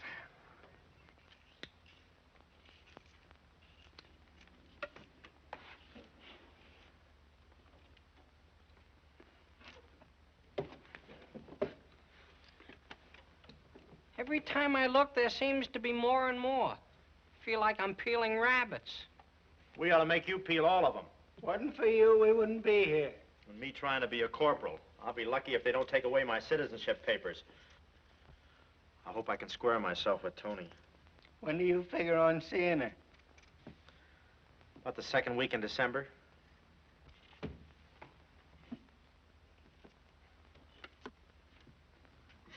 Quit staring at me, will you?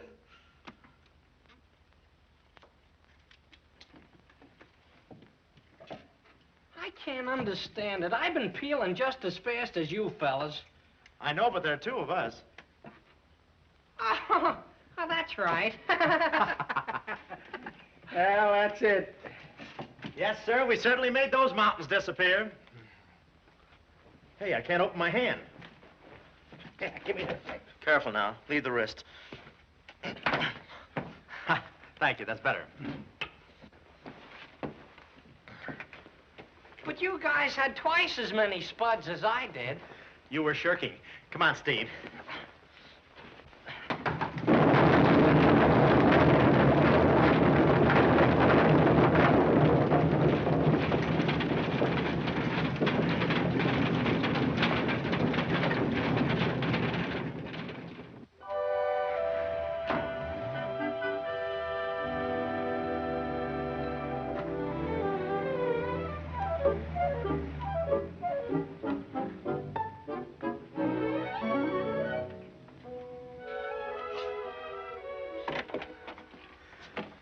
Hello, Bud. Oh, the colonel just left for headquarters. Well, I've got an important message for his daughter.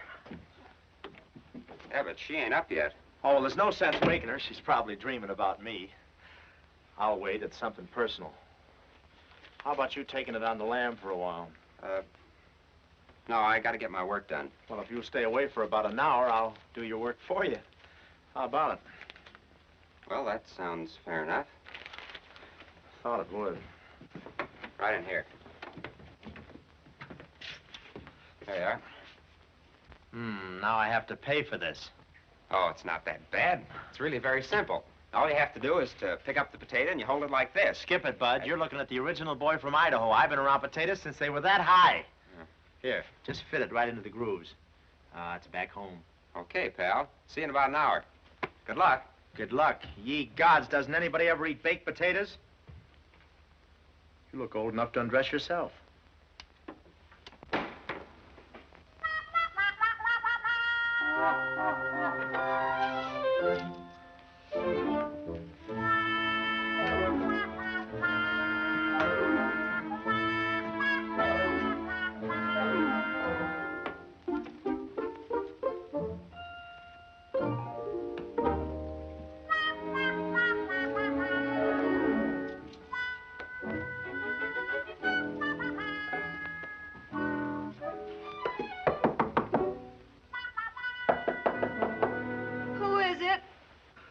colonel's orderly. I gotta get in there right away. What for? Just a minute. Come in. You're not supposed to be. What are you doing here? Get out. Well, I told you I'm the colonel's orderly for today. I've got to make up the bed, don't I? So I suppose I've got to get up. Well, it's going to look awfully lumpy if you don't. But awfully nice lumps. Does the colonel know you're his orderly today? Oh, yes, I explained everything. I think I'll telephone just to make sure. You're the most suspicious... And you're the most scheming, unreliable, All right. lying. All right, so I bumped into your car. Did you ever try driving with a French heel in your ear? Yes, how about that? What was that girl doing in there? She wasn't my guess. She was in the apartment upstairs. I suppose you were showing off for her. Well, it's about time you forgot you were a movie star and tried to be a soldier. What's that? It's only Dad. You said he knows you're his orderly.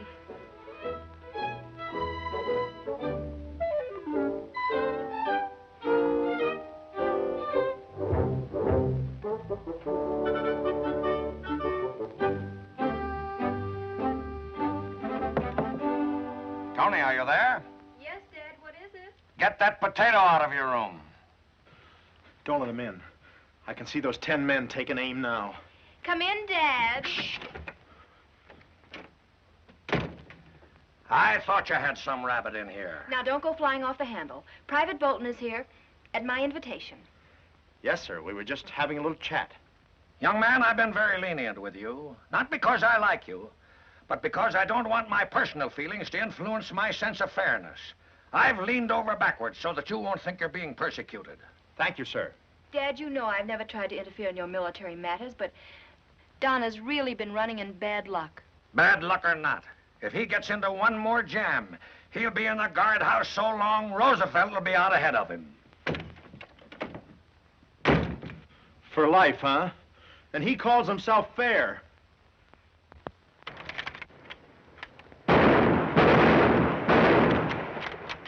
Cease firing! Next order on the line. Come on, snap it up. Come on, get it up, get it up, get it up. Will. Get it up, gentlemen. Get it up, Bishop. Come on, get it up, get it up. Stand still. This is worse than the 4th of July. Come on, get it up there. Get it up. Get it up. Well, what happened? Can't you tell me? I can give you a toenail description. What do you mean, a toenail description? I shot my captain's toe off. Oh, Don, I don't know what I'm going to do with you. I know. Marry me. Huh? Oh, I know you can do better. After all, I'm no bargain. Are you really serious about marrying me? No ifs? No buts? No fooling? Nothing up your sleeve? Nothing but my right arm, and I'd cut it off for you. Honest, Tony, I'm leveling this time. I believe you, Don.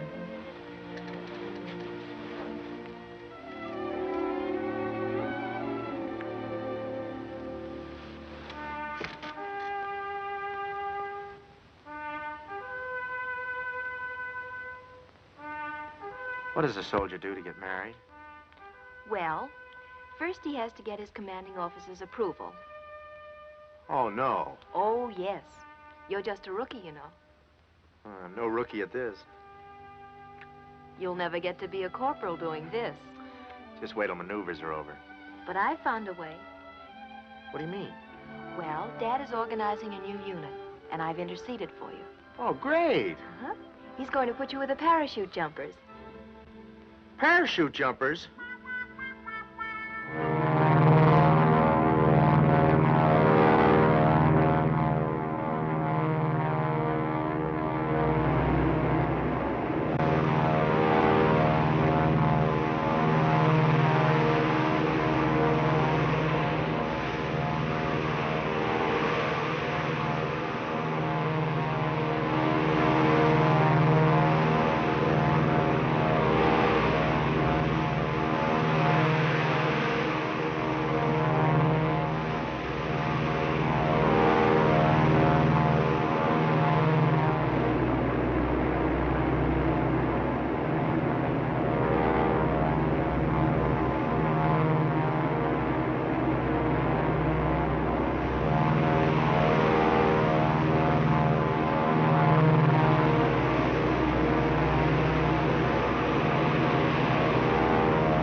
was the matter up there? I wanted to jump. I won't be disgraced this way. I wanted to jump, but he wouldn't let me. Didn't give me time. He landed too soon. You blooming idiot.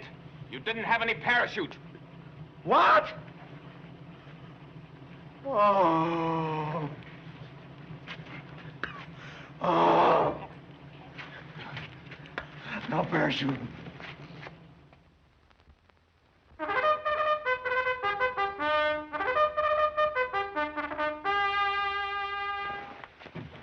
Roll out or you're going to miss retreat, Glamour boy.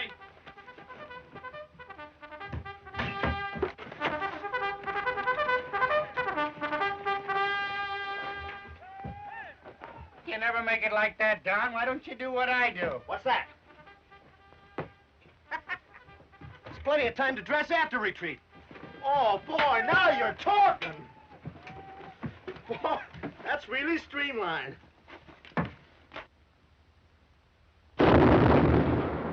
He's in.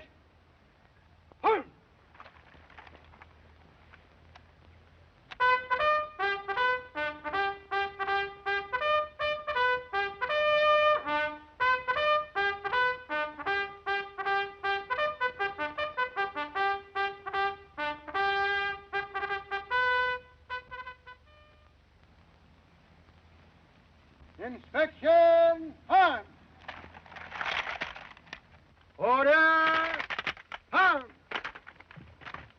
Following men will report to the orderly's tent immediately for special guard duty. Corporal Sheaves, Private Thompson, Fowler, and Bolton. Company dismissed.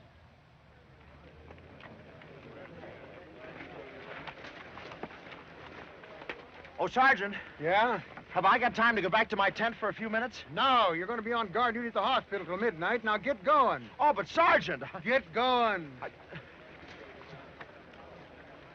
Gee, Don, looks like you're stuck. And in my underwear, thanks to you. I'll be in a fine mess if I get caught. And besides, I'm cold. Why don't you beat your arms together? That's not where I'm cold. Hey, Bolton! Coming, Corporal. Hey, look, don't worry. I'll get your uniform and bring it out to you. And slip a hot water bottle in the pants. Right shoulder, hard. Forward, hard.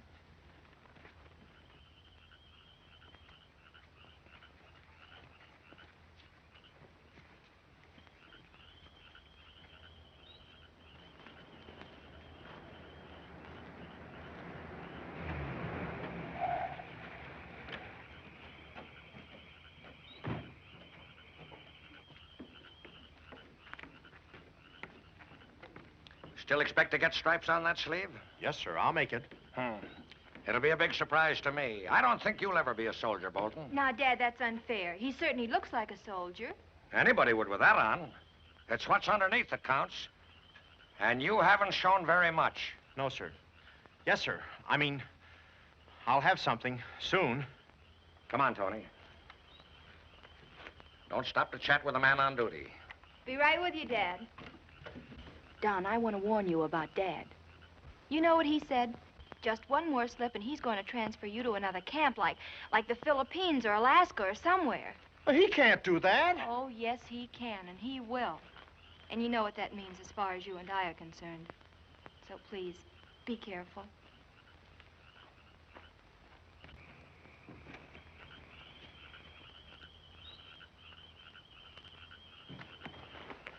Okay so far, huh? Yeah, but I'll have to take my coat off when I eat with the guard.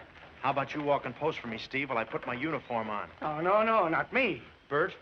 I got a date with Margie. Oh, a fine couple of pals. If they catch you deserting your post, you'll get life, and so will we. I'll get worse if they catch me in my underwear. Oh, come on, it'll only take a couple of minutes. Hello there. I got a pass so we can stay out late tonight. Oh, that's fine. Well, I guess I'll be running along. Yeah, me too. Sure, go ahead. Walk out on me. What's he all head up about? He ain't got no pants on. They're here. Honest? Well, come with me. I'll show you where you can put them on. Well? Okay. I'll take a chance. I'll be back in a flash. Come on.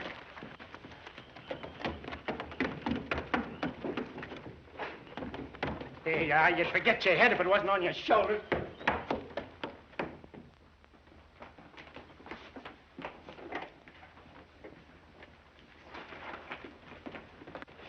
safe in there for a few minutes. Yeah, we stay out here and watch. Okay.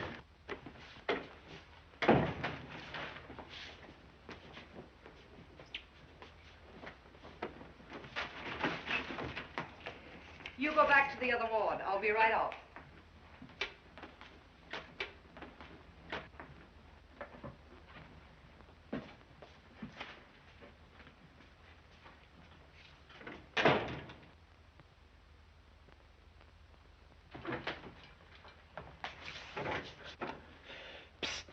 Hey, Gee, you dressed in a hurry. never mind. Do you know where the laundry is? This is no time to stop and wash your underwear. A maid came in and took my clothes away in the laundry bin. You gotta get them back for me. Well, I'll go down to the laundry and see if I can find them.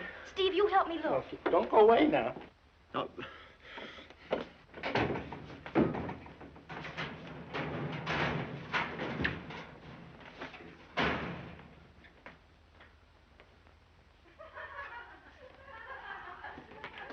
That's what you think. All night long he kept yelling for sponge baths. You should have seen the tattooed pictures he had all over him. And very interesting, too. Shut that window, Mary. It's kind of chilly. Let's leave it open. We need some air. Then push that screen in front of it. Oh, I have to work Saturday night. What's the difference? You wouldn't have any fun anyway. Look, everybody, do you think I'm getting fat? Will somebody please shut that window?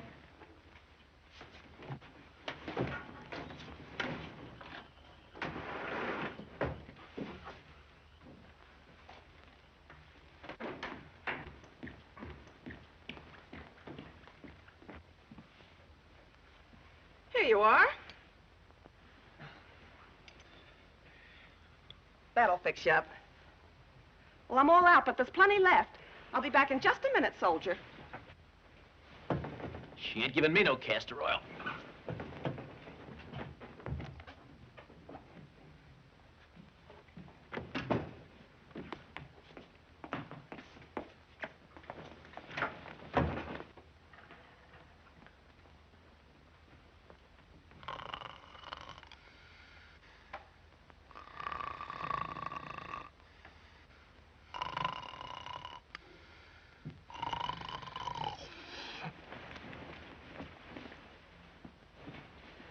You naughty boy, trying to deceive your nanny.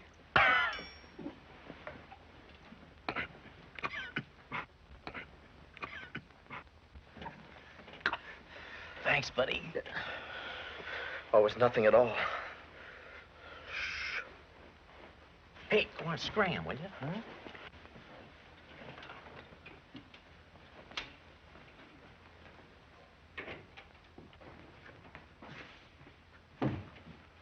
You better come along too, Mary.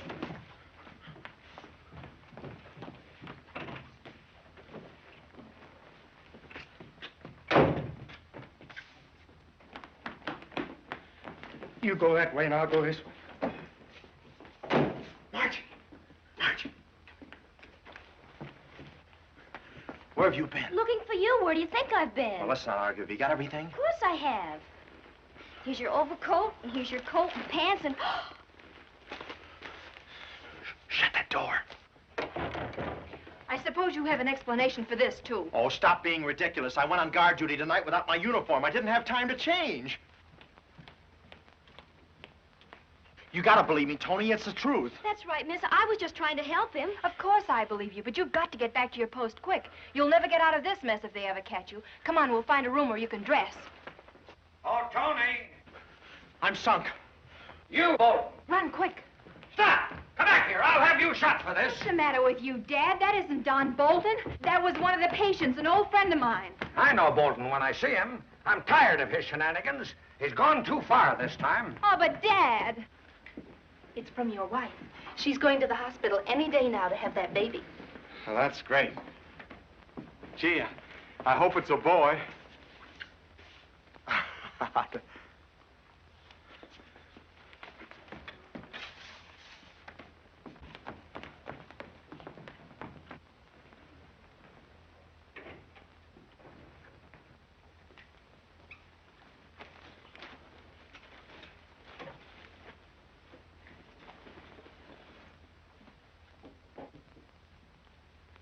And here's our last brave little man. Oh. Open your mouth. Come on now, or I'll call the nasty doctor. And you know what he'll do to you? Oh.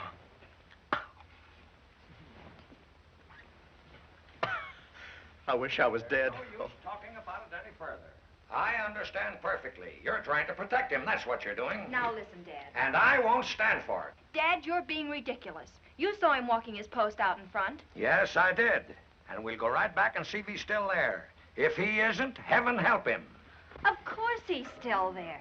Now, Dad, you can be awfully aggravating at times. It's simple enough to prove who's right. Come on. Wait a minute.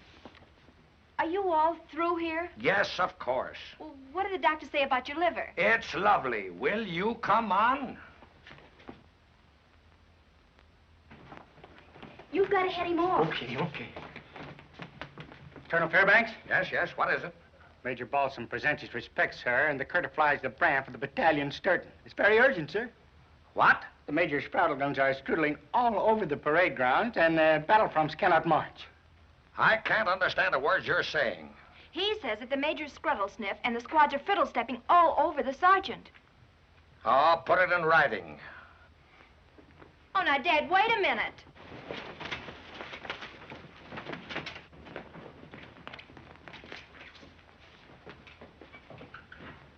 Hey, Bert, I'll be right down.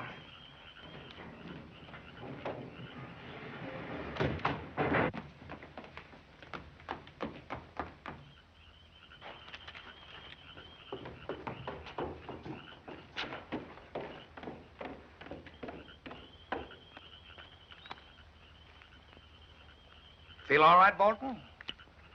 Just fair, sir. You look a bit under the weather. I know just the thing to fix you up. I'll have the doctor give you a good dose of castor oil.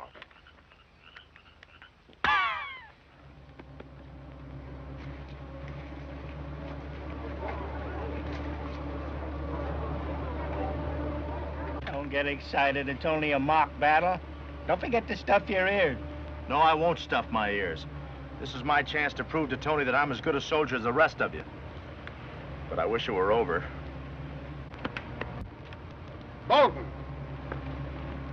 Yes, Sergeant. What's the matter? You look like you was dying. Oh, I'll be all right, Sergeant. I'm a little nervous about the shooting, you know. Yeah, I know. I'm a little worried about you, too. I think I'd better put you where you'll be safe. Oh, no, Sergeant, don't do that. I can see it through. I've got to see it through. Yeah, I'll tell you what to do. You see that hill way over there? Yeah? I want you to stay there till the sun goes down. They tell me the view is simply breathtaking.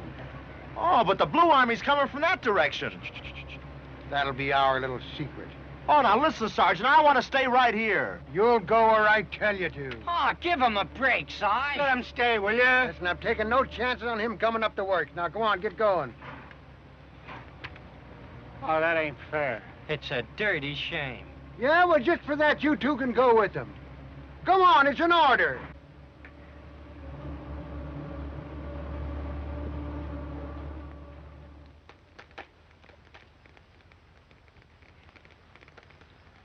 We're far enough behind the lines to be generals. I had an uncle who was a hero in the last war.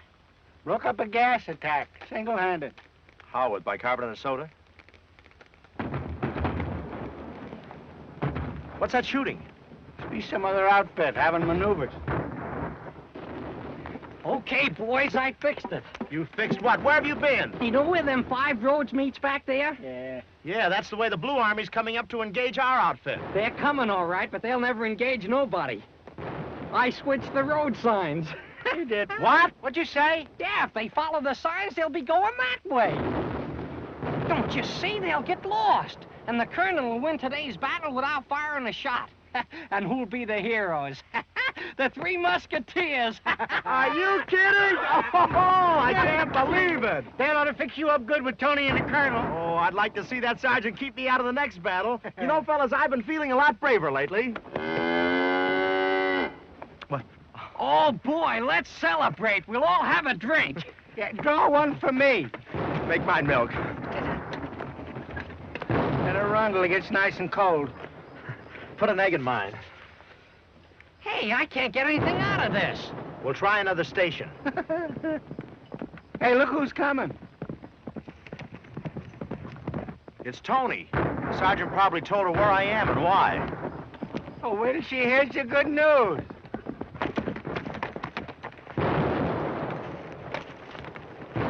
Hello. Hello. Hiya, honey. Glad you came. We need a fourth for bridge.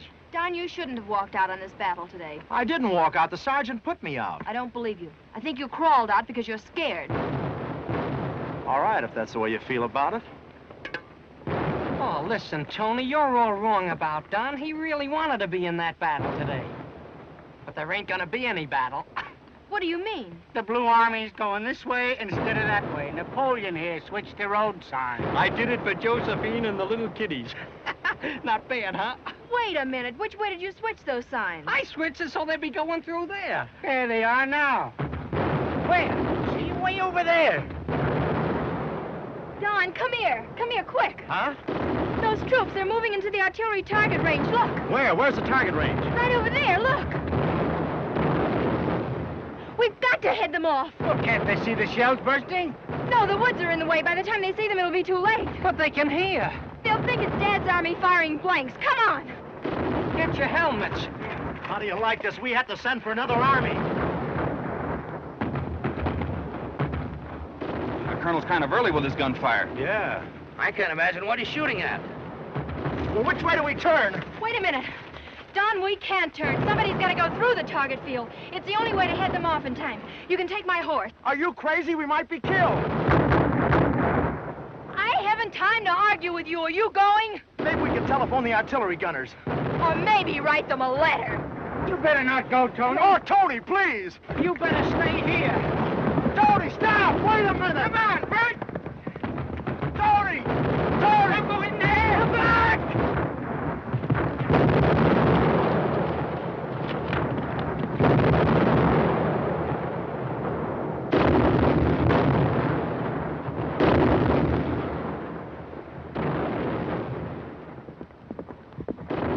Oh, boy.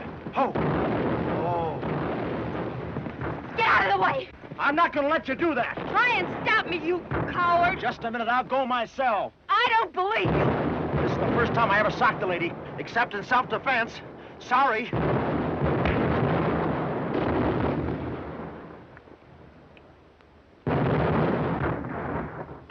Take her out of here, Bert. You stay here with Tony. Nothing doing. I own 10% of you, and I'm going to protect it. Okay, if you can ride at 10% of the horse. I'll be very happy with 5. Okay.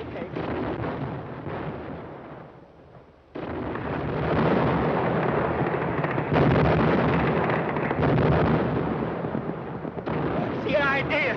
He's more important to this trip than you are.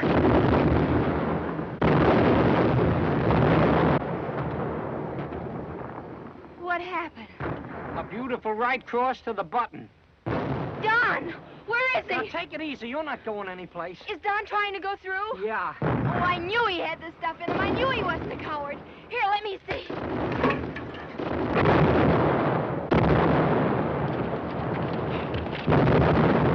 They've been hit. Hey! Is the horse under you? I thought he was on top of me. They're moving. They're up again.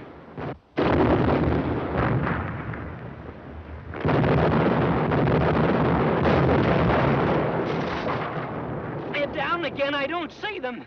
No.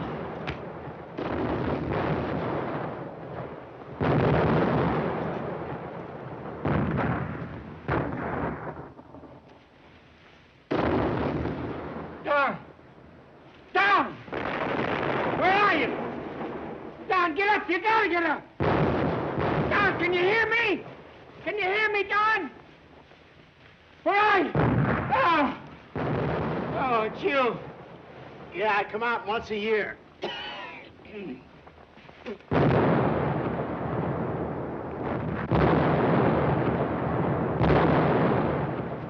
look! Vultures! Vultures? They must know something. Anyway, the Red Cross will have 2 less sweaters to knit. Yeah. Come on, hurry. Don't rush me. Heaven can wait. They're almost there! Yippee! They're gonna make it!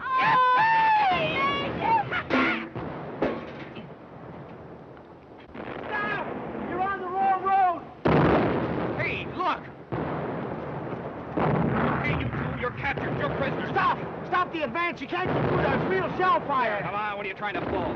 It's the artillery target range. I tell you can't go through. You gotta believe me. Take them back of the line. But somebody will get killed. You can't go. Come back here. Stop! You're on the wrong road. Shell fire. That's the artillery target range. What is this? Oh, he's crazy. No, it's the truth. I tell you. Let go. You're wounded. I guess he is telling the truth. Blood. Who cares about blood? Come here.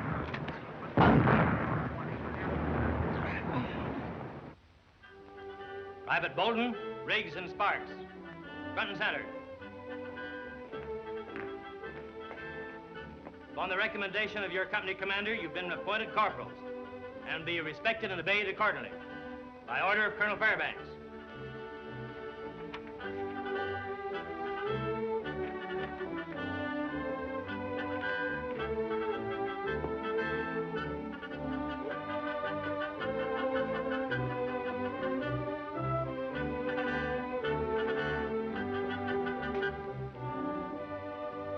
Nice work, Corporal.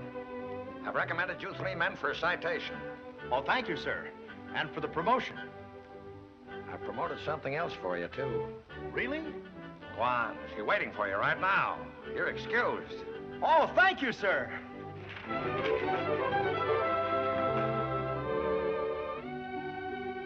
By virtue of my authority as Justice of the Peace, I now pronounce you man and wife. $2, please. Yes, sir.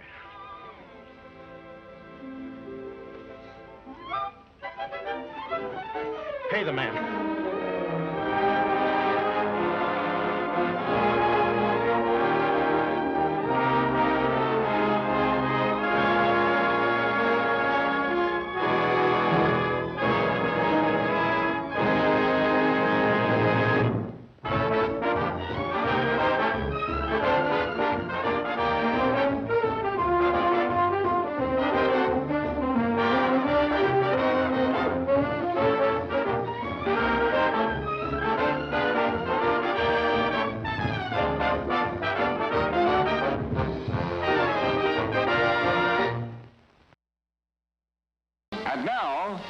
Before the next show starts, let's enjoy an intermission.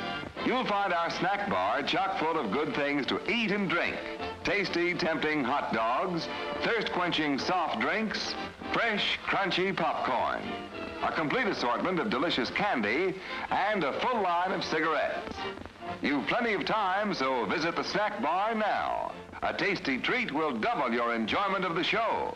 For your convenience, we shall keep you informed of the remaining intermission time, 3 minutes before the next show starts.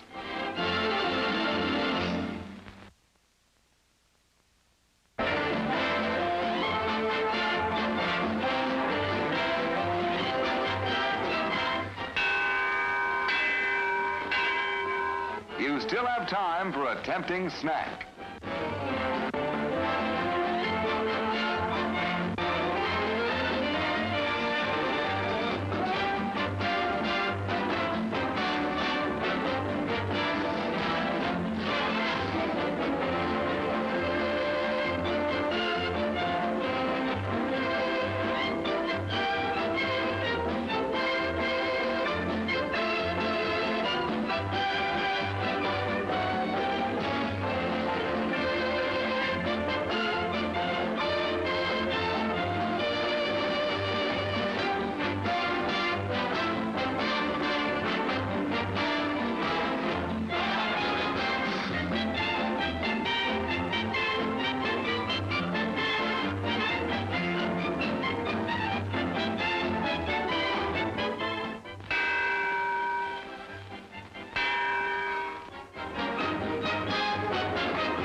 open during the show.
Sir. The market's a little better. Good morning. Well, carbide is up a little. Yeah. Morning, Mr. Ralston. Morning, Mr. Ralston. Good morning. Morning, Mr. Ralston. Morning, T.T. Good morning, Tom. Good morning, Mr. Ralston. Morning, Mr. Ralston. Oh, T.T. What is everybody smiling about? What's so funny?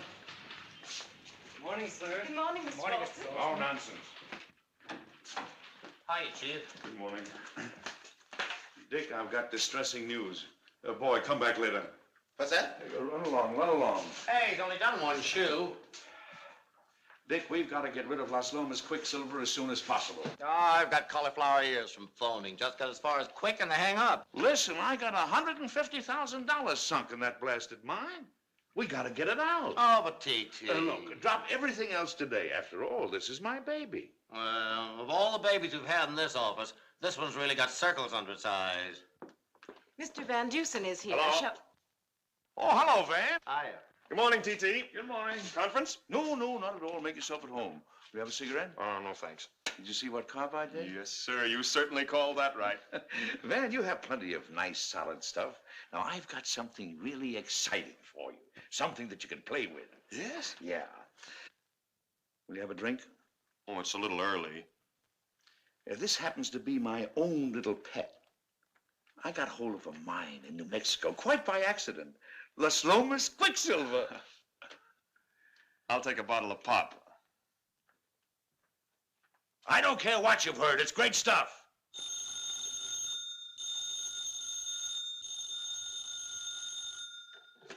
Hello? Yes? Who? Oh, put him on. Hello, Bennett. Yes? Ah, that's good news, Steve. Yes. Come as soon as you can. Oh, all right. Make it after lunch. That's fine, boy. Goodbye. That was young Bennett, Steve Bennett. He's consented. He's coming into the firm. I asked him last night. A fine choice. He just cracked up in his own business. Oh, I've had my eye on Steve for a long time. He's going to be all right. He's a little conservative, needs guidance, but he has good contacts. You could put all his customers into a cookie jar. But those he has speak very highly of him. When we take Bennett in, we'll take in his customers. He's just the man we need right now. Hi-ho, Quicksilver. Why not? He'll sell it. He won't spend his life sitting in that chair. You see, he's not married to my daughter. Well, you boys go right ahead with your little family quarrel. I'll go and see if I've been wiped out. Yes, sir, Sam, I'm really falling into something. No more worries, no responsibilities, no ulcers. People beg for that Ralston stock. All I'll have to do is come in the morning, put my feet up on the desk, rock back, and go to sleep. Every once in a while, the door opens, a customer tiptoes in, takes the stock off the desk, leaves a check, and tiptoes out. You But who's gonna get up and open the door for him? I don't know, but they're not gonna make a drudge out of me. What are you keeping all these pictures from the old office for? They're awful heavy on my lap. Well, what's the use of going to college if you don't keep the pictures? Who are these fellas with this big spoons or something? Those are oars. That's my rowing team, intercollegiate champs, 29, 30, and 32. But what happened to 31? The judges found out where we hid the outboard motor. Snoops. Say, this is the office for me. The Taj Mahal with inkwells. Taj Mahal? How do you do? I'm Mr. Bennett. Oh, yes. How do you do, Mr. Bennett? We've been expecting you. Mr. Bennett is here, Mr. Ralston. They ain't using pictures. Hello, Steve. Hello, T.T. Am I late? No, it's mighty good to have you with us. Well, it's mighty good to be here, too, T2. T.T.? Come on, Steve, I'll show you your office. Okay. I wish these pictures would carry me for a while. You don't know how happy I am. We're going to do great things together. Now, as soon as you get settled and comfortable, give me a buzz. Just got hold of something you'll be crazy about. The sweetest little issue. Oh, that mellow, easy stuff to handle? Yeah. That honey from orchids? Mr. Ralston? Yes. New Mexico is on the phone. I'll tell you about it later. Give me a buzz. All right, T.T. Great fella. My name goes right there, in chromium. Well, here we...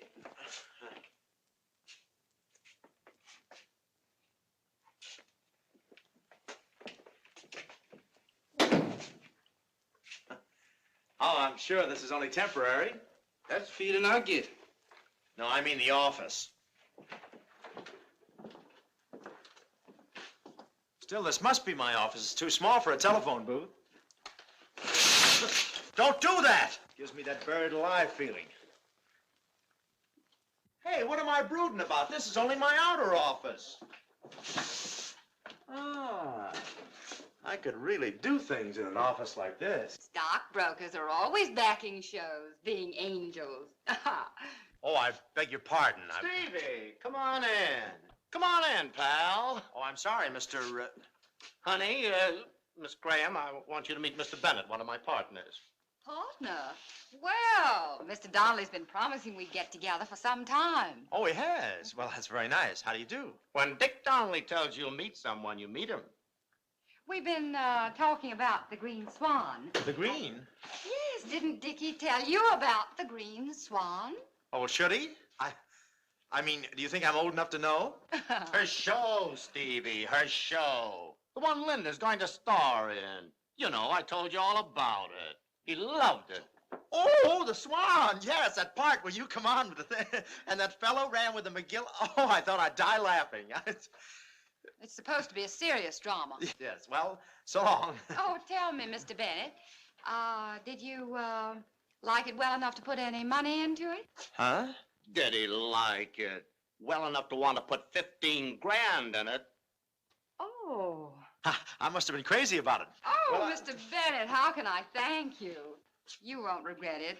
Really, you won't. We'll give Broadway something really fine this season. Yeah, lucky Broadway. Oh, well, I better go. It's a customer. They get very impatient, so I might hurt his head. Well, you take it. Well, goodbye. But, Mr. Bennett.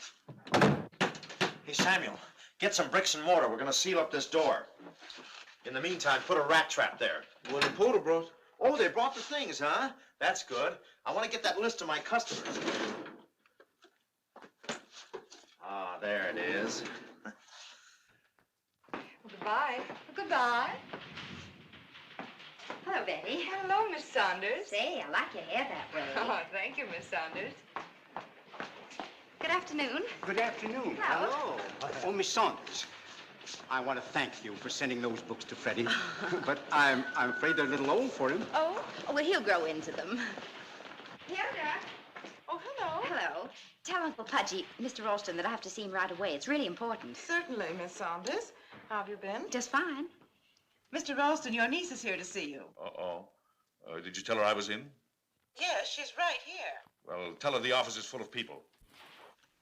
We're awfully sorry, but the office is full of people. Oh, it is. Well, try Mr. Donnelly. Mr. Donnelly, Miss Saunders is here. Shall I send her in? No. Tell her I just jumped out the window. Tell her anything. Winter's out there. I know. What are you doing? I forgot to plug up one leak in the dike.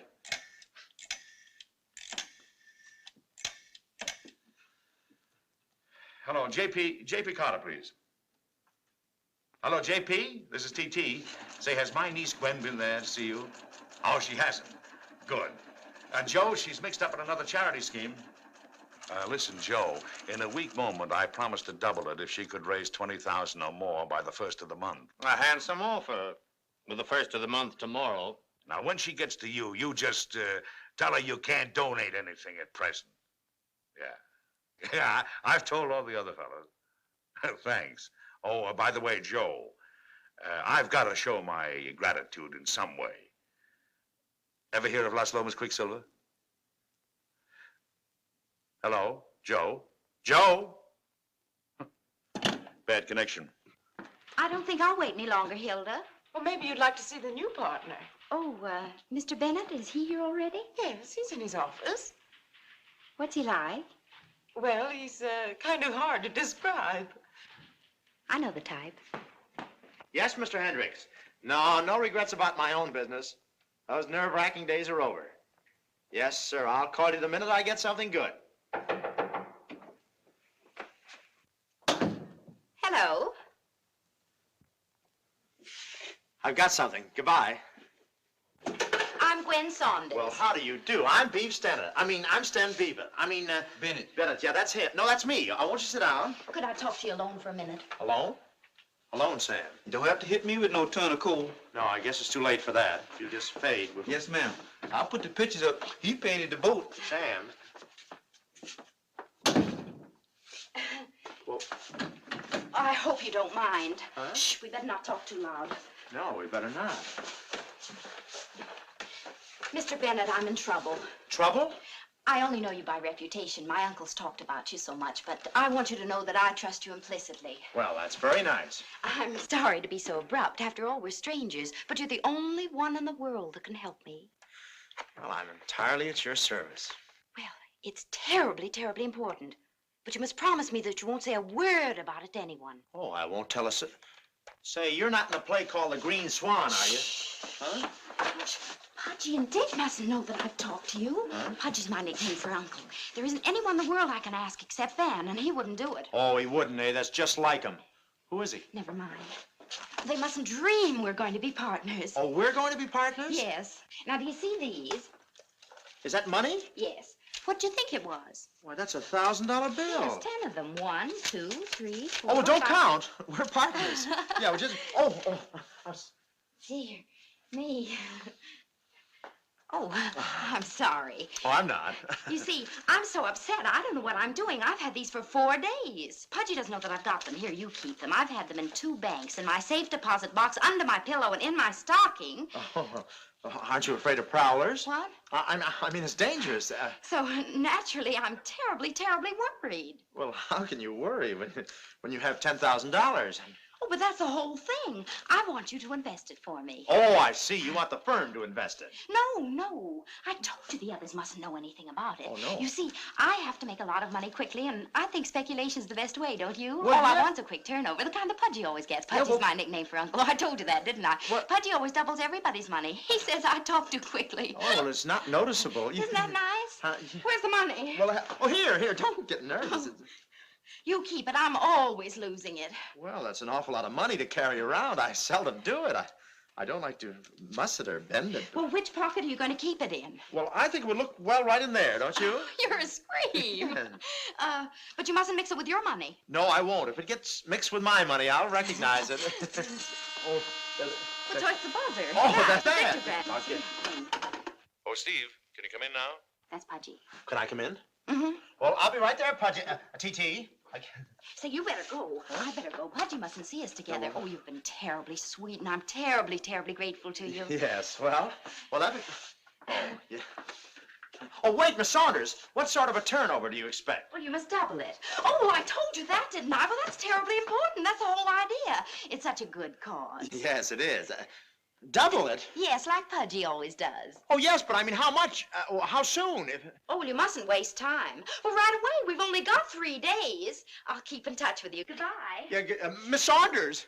Shh. Goodbye. Yeah, 'cause Hi.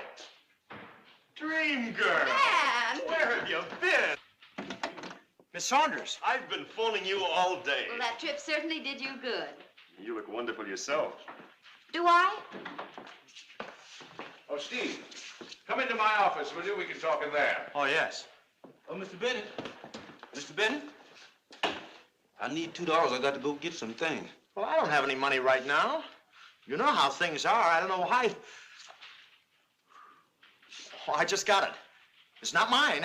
I was sitting in the... I don't have to explain things to you. And don't stare. Oh, come in. Steve, I want you to meet Dick Dudley. Well, Oh, haven't we, Glad to have you with us, Bennett. Yeah, but...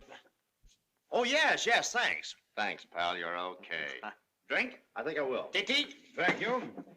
Well, here's to the 3 Musketeers. Yes, sir. I'm sure we'll be together for a long time. Steve, you're going to be here until you're old and gray. Which may be tomorrow.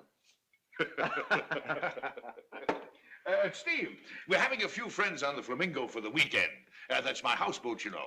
Mrs. Ralston and I would be delighted to have you. Oh, thanks. Thanks a lot, T.T. Oh, not at all, not at all. You're one of the family now, you know. Come here. When you hear what I've got set up for you, you'll jump for joy. There's a little mine in New Mexico. You see, I was the only one to hear about it. So when I went down there to... Say, are you listening to me? Oh, yes, Pudgy. I mean, Mr. Ralston. I'm all ears. Well, I'm putting it out in 70,000 shares. Preferred stock. It's a shame to let the public have it. Well, it certainly is. But we need working capital. Yes? Well, what kind of a mine is it, T.T.? Well, it's Las Lomas Quicksilver Preferred. Las Lomas Quicksilver? Uh-huh. That was the quietest jumping for joy I ever saw. Oh, well, Mr. Ralston, maybe I ought to handle something I'm more familiar with, like American Can or something. Why, Steve. Hello. Hello, Bart. Come in, come in. You know Mr. Bennett. Oh, very well. Congratulations, Mr. Bennett. Oh, thanks, Mr. Pritchard. Got a good man, T.T. Oh, I know it. Mr. Pritchard took 5,000 of that Quicksilver. That's what I came to see about, T.T. Pardon me. I think I was a little hasty. I'd like to... Oh, nonsense. You'll double your money. Well, I've been talking to some of the boys, and I'm a little jittery. Just come with me. I'll tell you what we'll do. Here's your check, Bart. If it'll make you feel any better. Well, T.T., I didn't mean to... Forget it. How's Ruthie and the kids? Well... We must have dinner together some night soon, eh? Well, so long, Bart. But, T.T., I don't get it. That was awful fast. Oh, I know human nature, boys. Pritchard will phone right back, and instead of 5,000 shares, he'll want to buy 20,000. He'll figure if I was that anxious to give him back his money and hold on to the stock, it must be terrific. Oh, yes, boys. I'm a great student of human nature. Well, I wish I were. I'm still in the chasing and proposing stage. Gwen? Gwen? Yes. Oh, Van, you haven't met Steve Bennett, have you? Tommy Van Dusen. Yes, I saw them. I mean, him. Outside by the water cooler. I mean, how are you? We'd better get down to business. All right, Steve, let's get back to Quicksilver. I tell you, it'll double anybody's investment. Well, what is the set? Double? It'll double? Yeah. Well, I have a little money that... Your own money? No, this isn't for you, Steve. Oh, but you just told Mr. Pritchard But Mr. Pritchard is a customer. Yeah, but if it's not good for me, it's not good for him. Now, look, we're wasting a lot of time here. Do you or don't you want to sell this stock?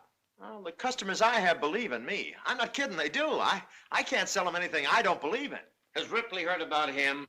All right. Maybe Las Lomas is no good at all. But there's Quicksilver somewhere in New Mexico, and somebody is liable to find it. I've told many a lie that I've had come true. A lie is the same as the truth if the result is all right. I'm afraid I disagree with you. Take a page from the old master. Profit's the only thing in business. And in our business, profit is imagination. And imagination is seldom the truth. It's what you hope for. The world doesn't believe in the truth.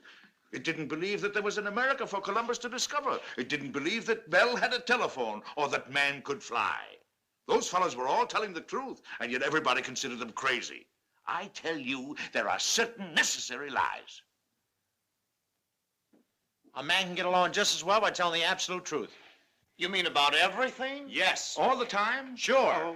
What are you playing? Truth and consequences? Just teaching our new partner the facts of life. We've been trying to convince Steve that he couldn't tell the truth even for a day and retain any of his friends or do any business. Why, if a man set out to tell the truth for a whole day, before nightfall, someone would kill him. Sure. Well, all the diplomats of Europe would have to quit if it weren't the case.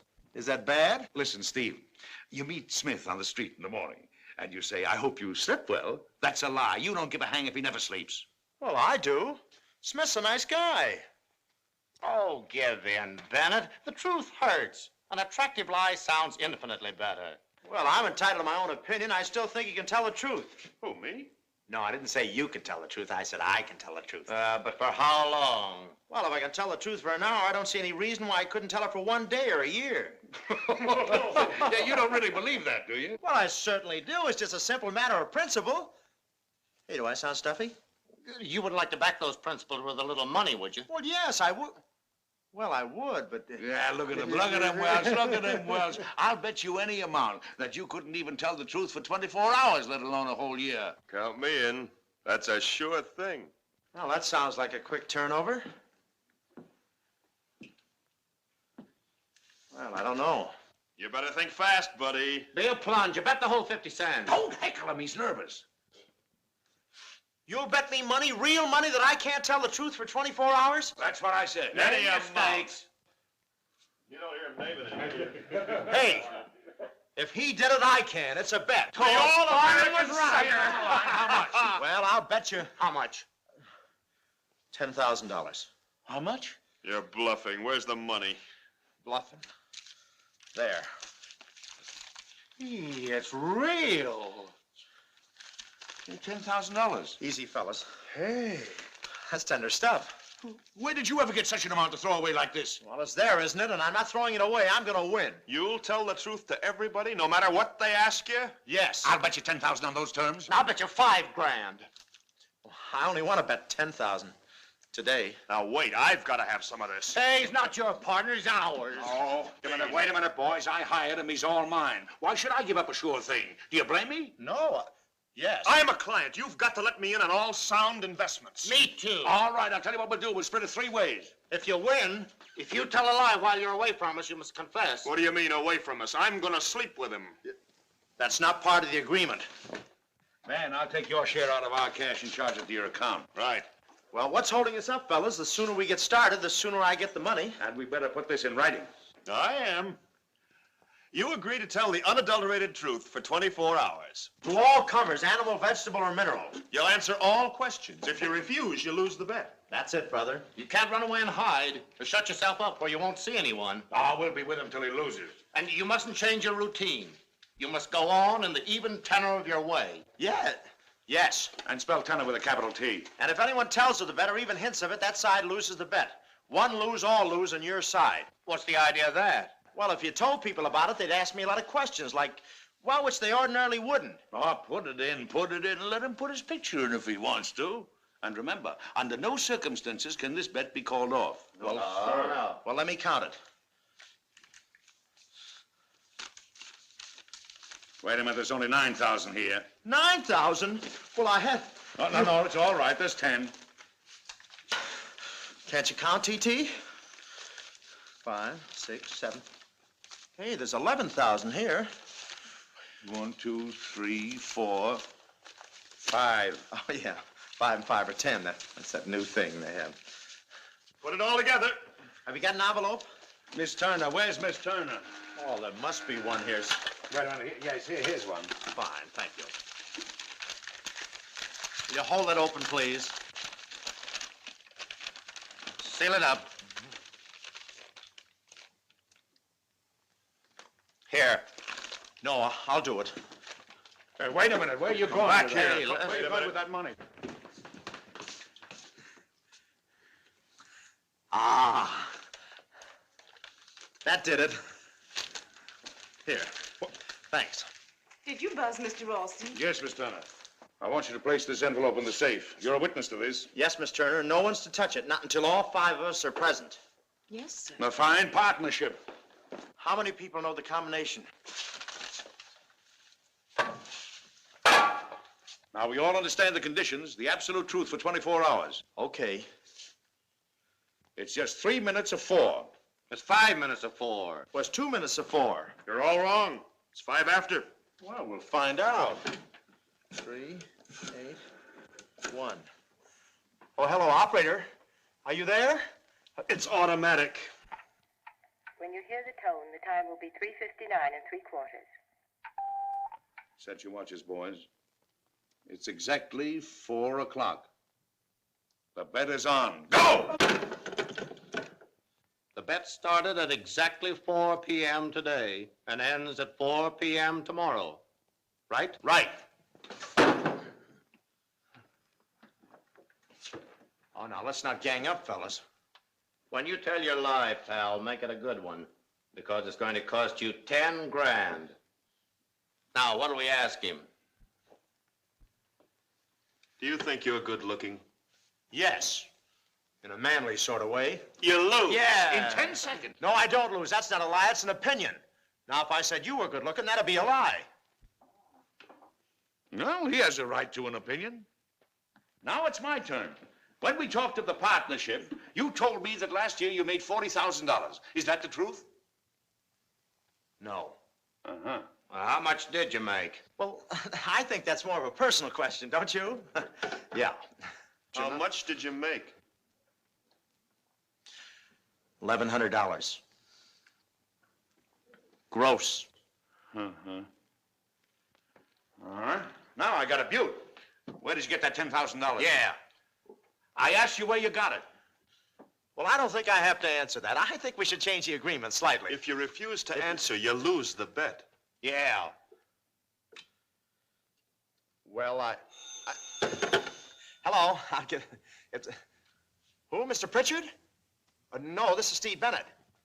Quicksilver. I'll take it. He wants to buy 20,000 shares. 20,000? What did I tell you, boys? Do I know human nature? Well, what do I think of it? Well, why, it's no good. It stinks. Are you crazy? Why, you all... You... If I lay my hands... Hello, McCready. Quicksilver. Stinks. That is one thing. But I'll get even with you for this, Bennett. I give you the new junior Bennett partner. McDonald. You double crossing. Why did you say that? I swore to tell the truth, the whole truth, and nothing but the truth. So help me! Stinks!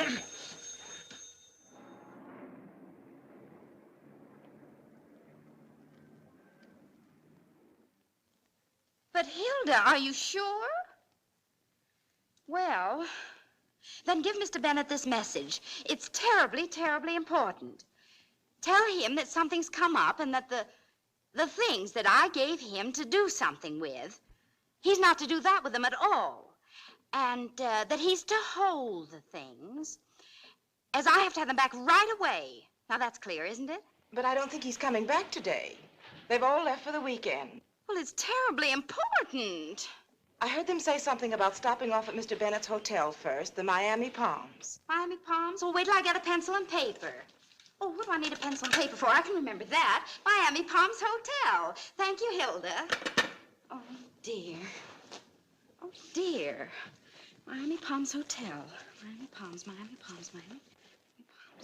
But, fellas, I'll see you some other weekend. I get seasick on a boat. But you accepted my invitation before the bet was made. Yeah, and remember the even tenor clause. Did you ever steal anything? Yes. What did you steal? I stole some money. Where did you steal it? From a bank. How much money was it? $50. You stole $50 from a bank? Yes. What bank was it? My little brother's piggy bank. So you stole $50 from your little brother's piggy bank. Is that all? That's all there was in it. Good afternoon, Mr. Bennett. Are you? Hey, you live here? Yes. What's the matter? Oh, nothing. I just thought that Steve lived in another hotel.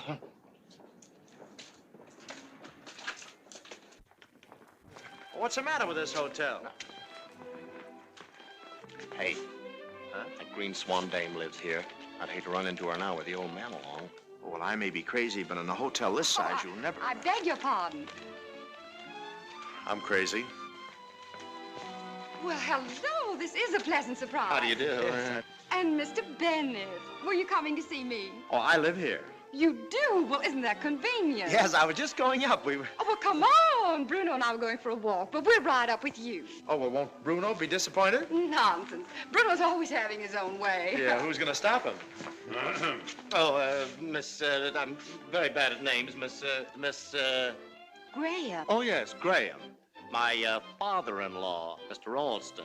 Oh, how do you do? How do you do? Mr. Van Dusen. How do you do? How do you do? Miss Graham is a friend of Steve's. We met in the office. Oh. Oh, yes, we met in the office, yes. Oh, why don't we have a quiet little dinner this evening and let me read you the play? Play? Putting money in a show, Steve? Are you putting money in a show, Steve? Oh, I expect to come into a lot of money tomorrow. Oh, you do, eh? Yeah, around 4 o'clock, to be exact. Oh, that's fine. That'll be plenty of time. Then I'll tell Charlie everything's all set, shall I? Charlie? Yes, Charlie Pendergast. He's the author. I mean, it is all set, isn't it? Charlie Pendergast? Oh, well, good old Charlie. Yeah. Oh, you know him? No. Oh, you droll man. 9th floor. That's me. Oh, Mr. Bennett. I'm in 512. Then you'll phone me? 512. That's an easy number to remember. Goodbye, Mr. Ralston. Bye-bye, Dickie. Mr. Donnelly. These theatrical people, they certainly get familiar. I might as well get packed, fellas. Come on in. Hello? I'm just finishing. Say, how much do you pay for this apartment? $125 a month. Are you behind on your rent? Yes, 3 months. Do you mind if I, I'm sorry, Mr. Bennett. I'll get right out. No, go right ahead with your work. Steve, did you ever tip this young lady? Did you ever try to get cute with her? Oh, now, fellas. Fellas, let's be gentlemen. Did you? Well, if you want to count that once. Well, of all things. Oh, now, listen, fellas, you can't do it. Hello, Sam. You know, a bet's a bet, but you can't go around embarrassing me like this. We can't for the next 22 hours. This is only the beginning. Oh, excuse me. Oh, Mr. Bennett, I'll have to see you right away. Oh, well, come right in. Oh, I'll come right out. Hey, fellas, there's a girl, a young lady. It'll only be a minute, something personal. You'll have to excuse me. Oh, dear. Oh, Mr. Bennett. I'm sorry about before. Oh, Mr. Bennett, the most awful thing has happened. You know I'm not good at dates. And here I thought it was the 28th, and it really is the 28th, only there isn't any more. It's February. So you'll have to give me back the money. You want me to give you back the money? Yes. That's what I thought you said. Have you invested it already? Yes. What did you invest it in? Well, look, if you'll just wait till tomorrow, if you'll just trust me. Oh, I trust you all right. It's the 10,000 I'm worried about. Yeah, me too. Because there's one terrible part about it. It isn't my money. Yeah, well, I knew it was something like that. Not your money. Well, whose is it? Everybody's. Everybody's? Well, maybe they're worried. Yes. Oh, it's Mr. Bishop. Huh? Oh, let me just quick open the door. Where? Where can I hide? What's the matter? Oh, that man. Here. I've never played this before. Say, tell him I'm not here. All right, I will. Sorry, no magazines. Is there a Miss Saunders here? Saunders? Yes, I must speak to her, please. Saunders? Is that Saunders with an A-U or just a plain A? With an A-U. Oh, well, She's most anxious to see me. Well, why would she... Where is she? Where is she? Yes, where is she? Well, I think she...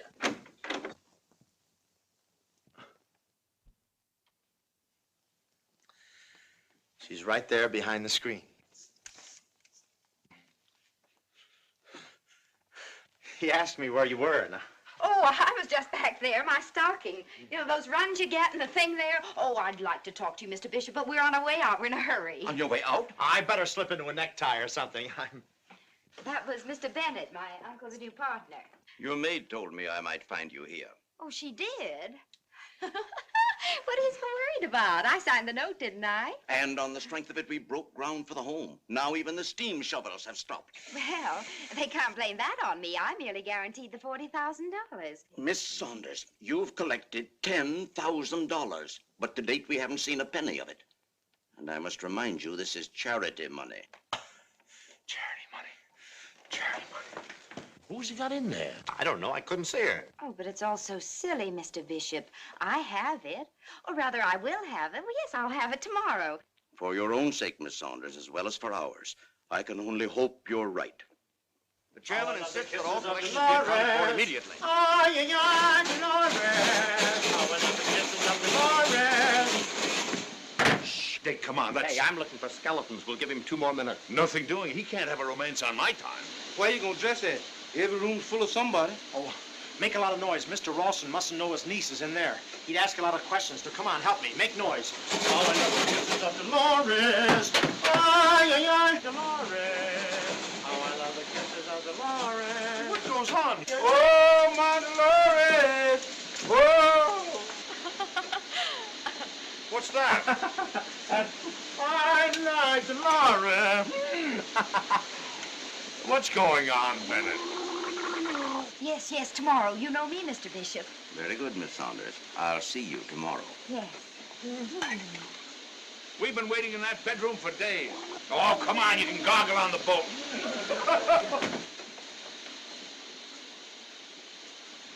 Let's get going, Steve. We don't want to spend the weekend here. Oh, wait a minute. You'll have to go back. Don't go in. Don't. Oh, come in. Have a drink?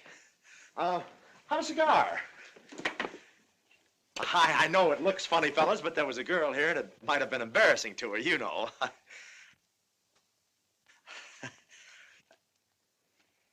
Well, I did.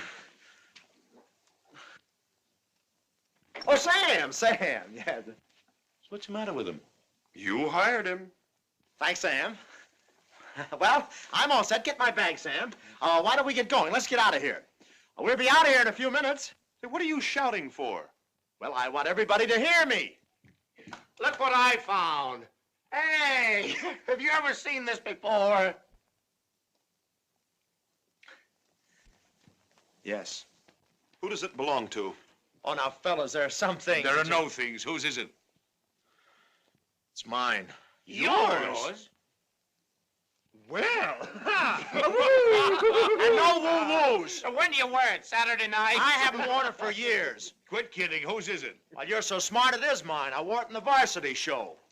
Here. It was up in Mabel's room. I was Mabel. Oh. And no cracks. Where are you? There. Who's that next to you? That's the villain. Did the villain catch you, Mabel? Yes, unfortunately. What happened then? He kissed me. Anyone else in the show kiss you? Oh, do I? Yeah. Just the dramatic coach. At rehearsal. Oh. When did you start going with girls? Well, I'll go ahead. Have your fun, fellas. You're paying for it. Oh! Gwen! Hello. Oh, here. Let me help you up. Hello, Uncle Pudgy. You see, I... Oh, yeah, we were talking... You know I... Yes. Say, what is this anyway? What is she doing here? Well, it was charity. No, it wasn't that. No, it was charity. I mean, she came up and we had a little talk about some charity money. No. Uh-oh. Oh, charity money? Oh, so that's it. She was trying to get some money out of you, eh? Well, Is that true? Yes, that's exactly why she came up. Yes. Then why were you hiding? Oh, well, I didn't think you'd like my asking Mr. Bennett for money. I don't think you could get 10 cents out of Steve. He's not likely to be in a generous mood. No. You see, Gwen, a couple of hours ago, he made a very bad investment. He certainly did. Come on, let's get started on our profitable little weekend. Yes. Oh!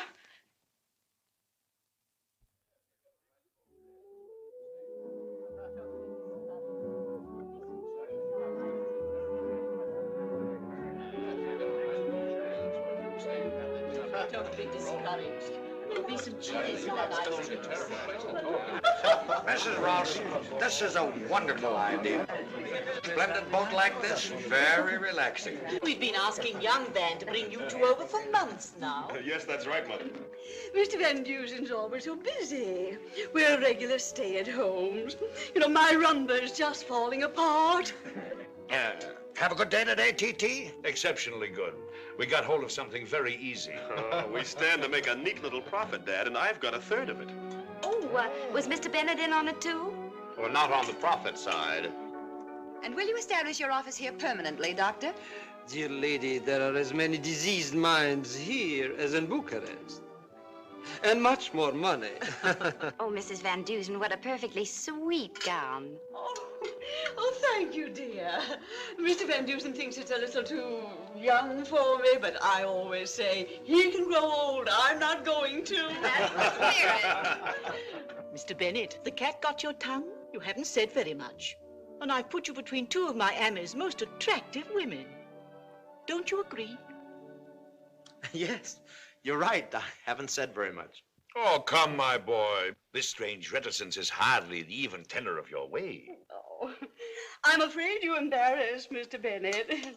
And Mrs. Ralston's compliment certainly applies to Harriet, but, Oh, nonsense, Mrs. Van Dusen. You'd never think she was Van's mother, would you? Yes, their eyes are very much the same. Both of them. No, I mean, she doesn't look a day over 30, does she? Oh, whoa. Well, you know what they say in Spanish. No. What do they say? Ni con una bolsa de papel en la cabeza pasaría por 30. Flatterer. Your work must be very interesting, Dr. Zarek. I mean, you must run across some strange cases. I heard of a sad case recently where a man wore a woman's nightgown. Oh, yes, that was very sad. I heard about him. It was a black, lacy, flimsy sort of thing, wasn't it? Oh, poor fellow. He's probably a Rumpelmeyer. Rumpelmeyer? Oh, pardon me. This is our term of classification. You see, Rumpelmeyer was a famous case in Prague. Unusual fixation. He imagined he was his own grandmother. That must have been rather confusing. Yeah, especially for his grandfather. Well, this fellow called himself Mabel. Oh, yes. Ask Mr. Bennett. He knows all about him. How interesting. Who is this Maybelle? Go ahead, Steve. You know. Tell him who Mabel is. I am. You're Mabel? Oh, Mr. Bennett, I'm so sorry. Oh, well, there's nothing to be sorry about. It's ridiculous. I don't think I'm my grandmother. Whose grandmother do you think you are? Well, that's on my uncle. It's a costume. I wore it in a college show. I'm not Mabel. I only played Mabel. That isn't terribly funny, Pudgy. It's all in fun, Gwen. Yes, isn't it? It's awfully nice when partners can be so congenial. I'm sure Mr. Bennett enjoyed his first day with you and Dick. Didn't you, Mr. Bennett? No. No? No, it was awful. It was terrible. T.T., you're lucky. It's rather startling to find a really honest man these days. I have some pet theories on that subject. I had occasion only last week to write an editorial on truth. Van's father's the publisher of the Miami Journal, you know. Yes. Do you like the journal? Miami Journal? What a newspaper. I thank you very much. Did you happen to read my editorial? Yes. May I have the salt? Salt? Didn't you like it? Oh, I love it. I put salt on almost everything. In fact, I even put salt on salt. I hate pepper. Steve, Mr. Van Dusen was asking if you liked his editorial on truth. Well, I liked the beginning of it. That's pretty. Didn't you like the rest of it? I didn't read the rest of it. You mean you put the paper down without finishing my editorial? No, I didn't say that. Well, why didn't you finish it? I fell asleep.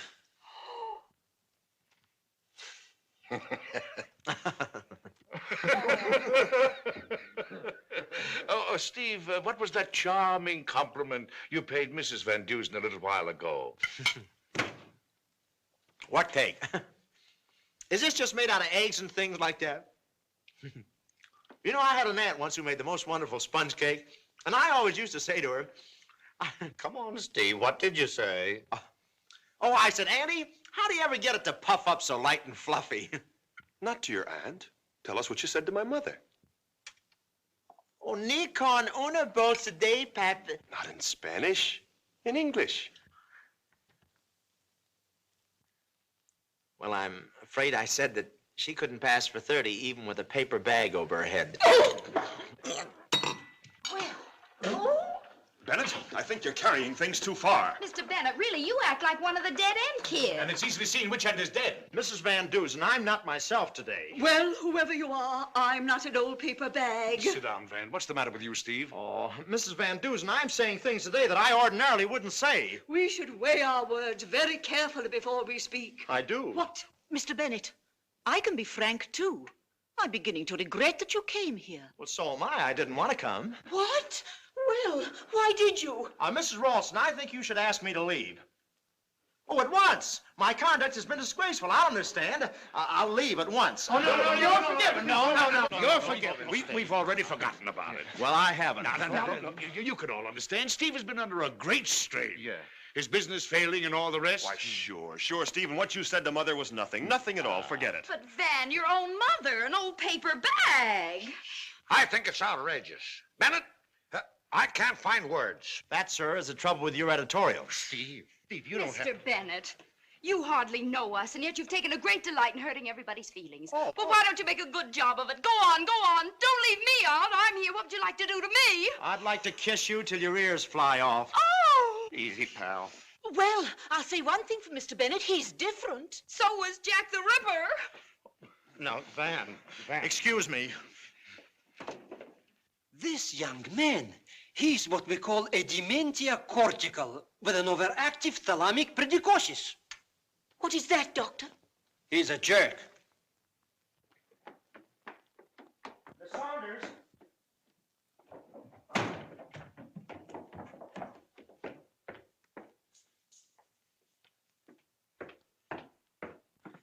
Miss Saunders. Go away, please. Oh, I'd like to say something. You've said enough. Oh, I'm sorry I said all those things upstairs. All except the last. I meant that about you. I mean, you're so pretty. You're prettier than anything I've ever seen. I think you... To be continued.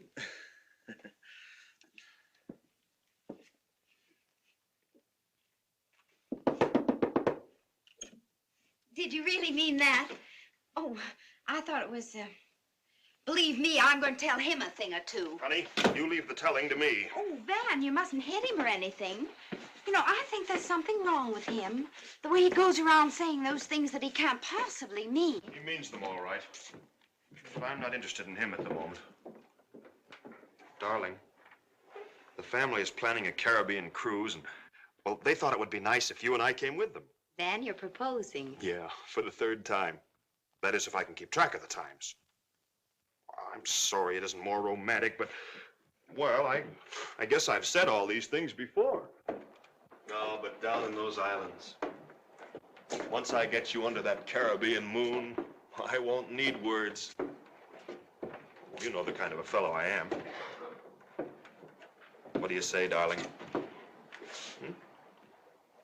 Darling, What was that? have you seen the lady I was walking with? You were walking alone, Mr. Van Dusen. Oh, no. No, she was right here, right by my side.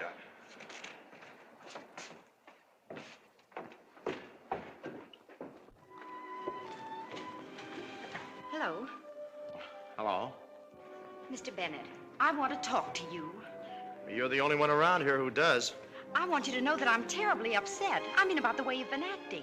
Just give me one reason why you insulted everybody. Well, I had to. If I hadn't made all that trouble, there'd have been a lot more trouble. You mean if you hadn't insulted everybody, that things would have been worse? Much worse. It'd have been bad. Gwen! Gwen! Where's Gwen? Oh, I don't know. Where's Bennett? Bennett? I'll find him. He'll find him.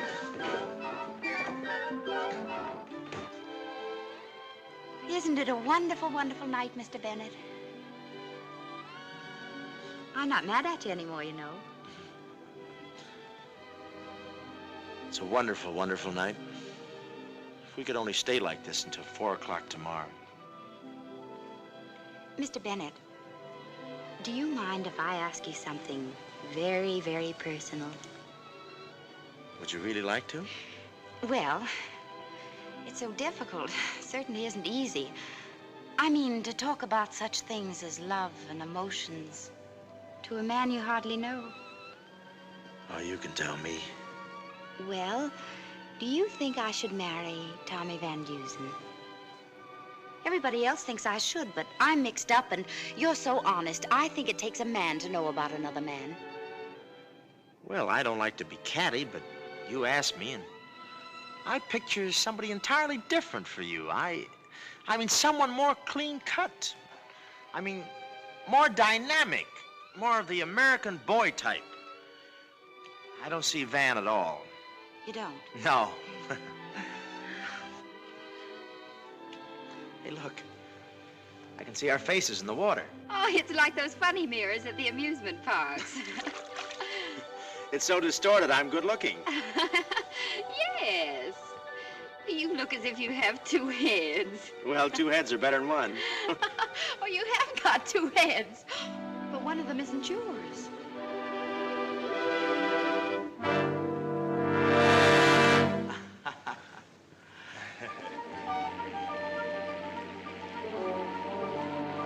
I don't know whether I'm doing right bringing you out here. Samuel, you'd do lots of things you're not supposed to do for $5, wouldn't you? Yes, anybody would. And you'll find Steve Bennett a much more interesting case than you imagine, Doctor. I'd question him at every opportunity. Ahoy, Flamingo! It's sometimes the people that look the sanest who really are... Yes, Doctor. I mean, goodbye, Doctor. So long, Doctor. I think I'll do a big business in this place.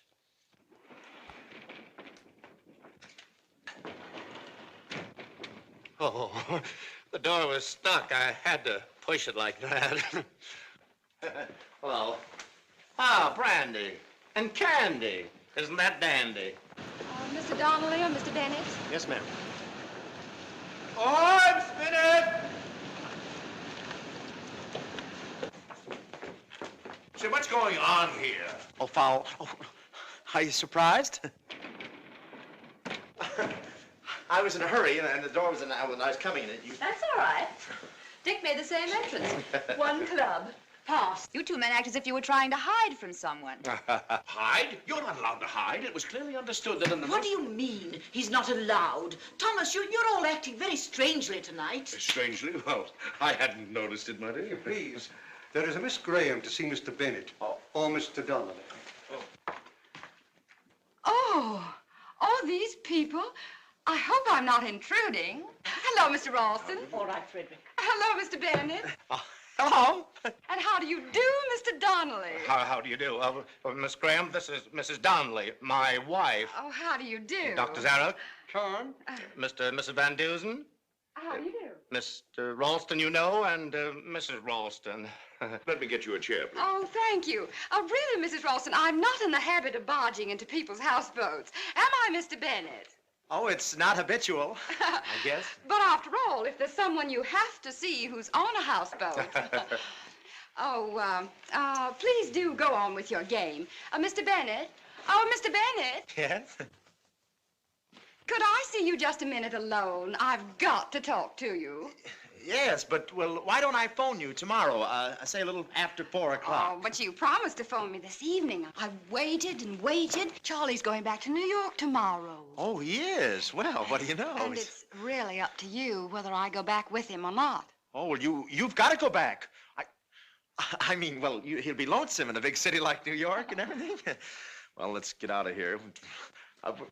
We'll go this way. Come on with your Charlie. I mean, your cards. Play.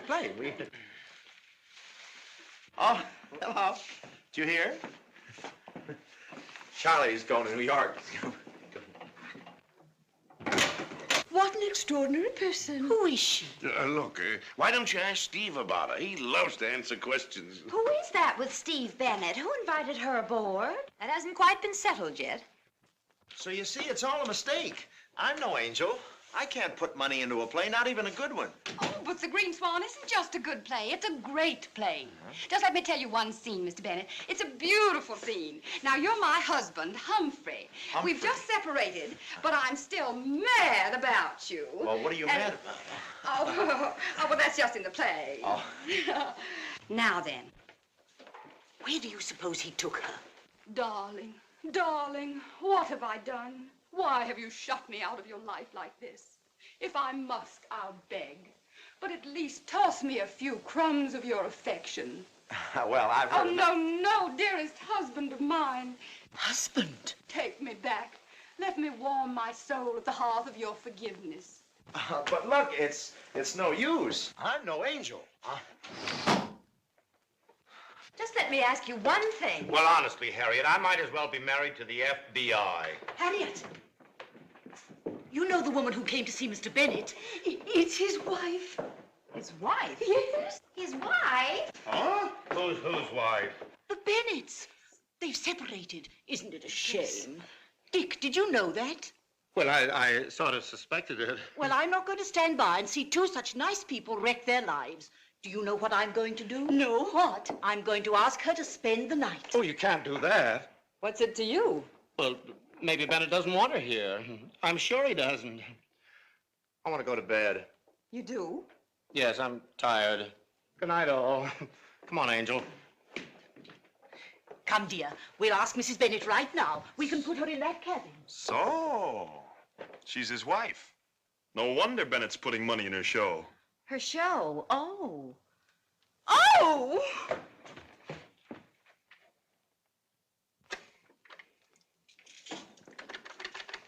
Oh, Mr. Bennett? Mr. Bennett, now listen carefully. I want you to come to my cabin right away. But don't let anyone see you. Not even anyone. Well, all right, I'll be there. And when I say I'll be there, I'll be there.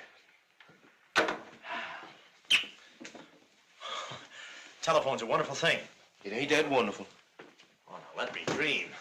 Have you got my robe, Sam? Yes, sir. Yes, sir. Well, let me have it. I'm on my way. I wonder did I pack you some extra pajamas for me? What about those striped ones I gave you last week?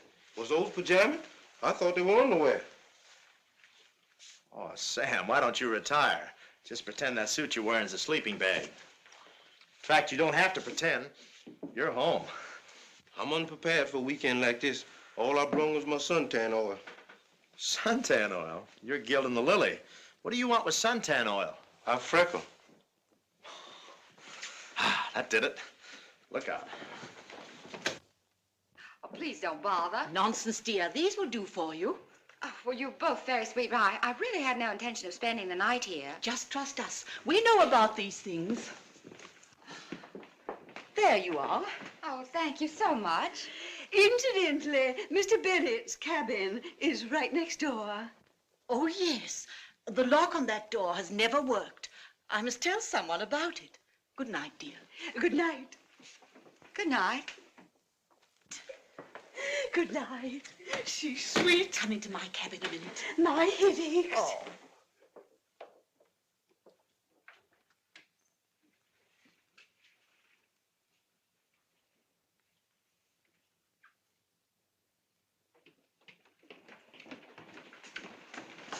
Where do you think you're going? Trying to give us the slip, huh? Oh, no, I wouldn't do a thing like that. Why would I do it? Our little friend is trying to run away, huh? Not me. Good night, boy. Frederick will fix you a place to sleep. Yes.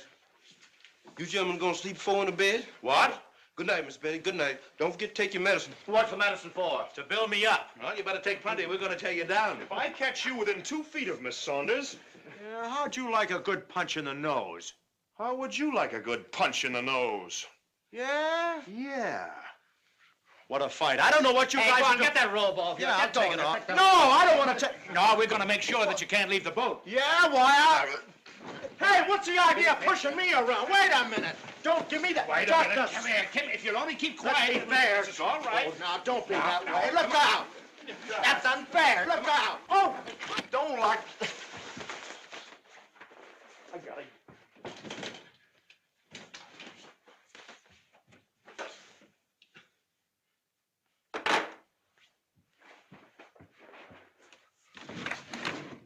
Good evening. Good evening. Say, would you... Henchman? Oh, well.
Don't bother about details. Mr. Bennett! I was just passing through. Oh. Excuse me. They locked me in, took all my clothes. 3 of them. Oh. But Mr. Bennett, you're wearing that negligee. Much worse if I weren't. Shh. Stand by. Now, you sure you got everything? Oh, Mr. Bennett. Yes, I'm just going to Lockton. I'm going in here. Oh, we understand. Yes, I know.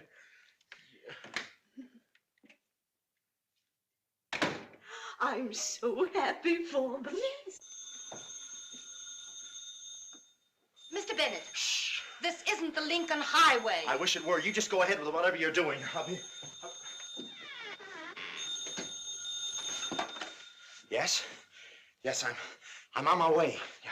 Yeah. You should have a motorcycle. It would slow me down.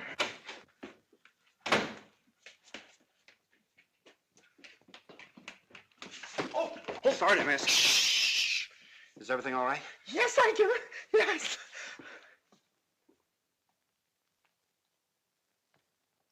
Rumpelmeyer. Well, what in the world? Shh. Oh, I'm having an awful... Oh, hello. Shall I close the door?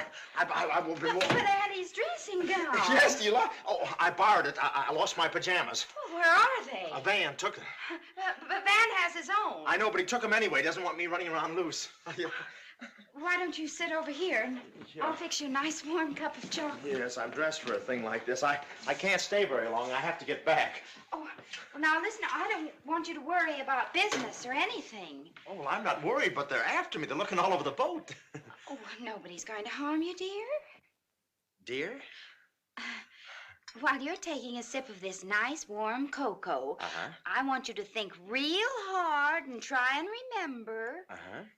Did you put my money into a Broadway show or give it to your wife or something like that? Oh, you thought I took your money and put it in... My wife? Miss Graham. Isn't she your wife or anything? Oh, no, not even or anything. Well, I wouldn't put your money in anything foolish. Well, not anything that foolish. Well, that certainly takes a load off my mind. Yes. Well, it should. I don't... Oh, I'm sorry. I should wear a slip. I usually do. I don't From know. now on, whenever I think of you, I'll remember you like this. Yes, but remember, there's another side to me. Oh, I'll bet. Yeah, and I'm glad. Hey, Steve, we want to ask you... What's the matter? He's gone. Gone? But he didn't have any clothes. Where could he go? Well, where can you go on a boat? Where's that sailor? Uh-oh. Come on, quick.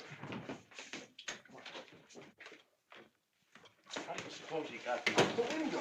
Daddy, why is everyone crowding around? Your father can't get any rest. Well, you see, Mother, it's like... happen to see Mr. Bennett prowling around. Huh? Oh, yes.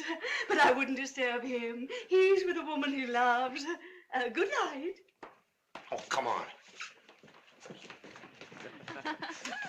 Well, it should. Well, whatever your investment is, when it comes in, Uncle has to double the whole thing. He has to double it? Oh, I can see his face when he finds out I did it for you. And I can see my face looking for another job. Gwen! No. Are you all right? Gwen! Come on, let's go in. We thought we heard someone in here. Why, that's silly, Pudgy. How could you hear anyone? Unless it was me, on the phone. Or it was I. Which is it? I never can remember. We heard a man's voice. Dan, are you implying that No, I was just asking. We're not trying to imply anything. We were looking for someone. We thought we heard him in here. Yeah, boyish laughter that could only belong to a certain party. Come out, wherever you are. Well, if you don't believe me, Is he in there? there's just no use in discussing it any further. Not any further at all. Now, darling, we heard a man talking. Did you? Oh, that was the radio. I was listening. You know I always listen to the radio. I couldn't sleep. Well, there was an awful lot of laughing. Yes, there was. Oh, that was Happy Jack the Fireman. Oh, his program's a scream. Wait. I'll see if it's still on. Happy Jack the Fireman, Happy Jack. It's, sort of dead, isn't it? Maybe went to a fire. Uh-oh. What? Hey, what's this? What is it? Well, it isn't plugged in. Oh, well, I must have pulled it out when I answered the door. Oh, that's right. Yes. Hey, wait a minute. Huh? You didn't answer the door.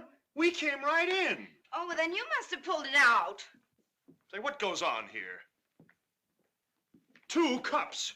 Well, you know I always have a second cup, don't I, Pudgy? Oh, Gwen. All right. There is a man in the room and he's under the bed. Now, what do you think of that? Well, there's no one there. Well, I told you, there's nobody there. No.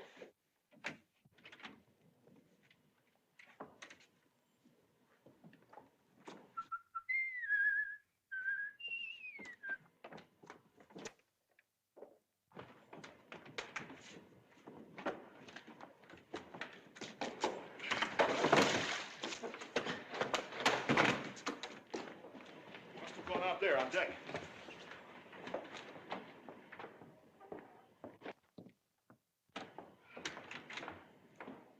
Say, you men see anybody around here? No, sir. No one out here. We thought we'd get some bait for in the morning. You might want to go fishing. Good idea. Hey, Bill, give us a hand, will you? We want to get a little bait. Okay. Hook her up.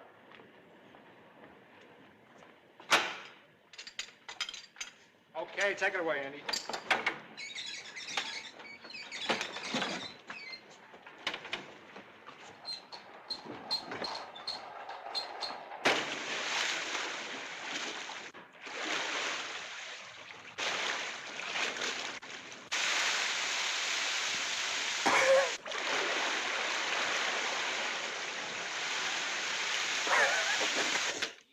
Well, I guess we were wrong. I'm sorry. Good night, my dear. Good night. Now I think I'll go to sleep. Honey, I'm really sorry. Oh, not now, Van. Good night.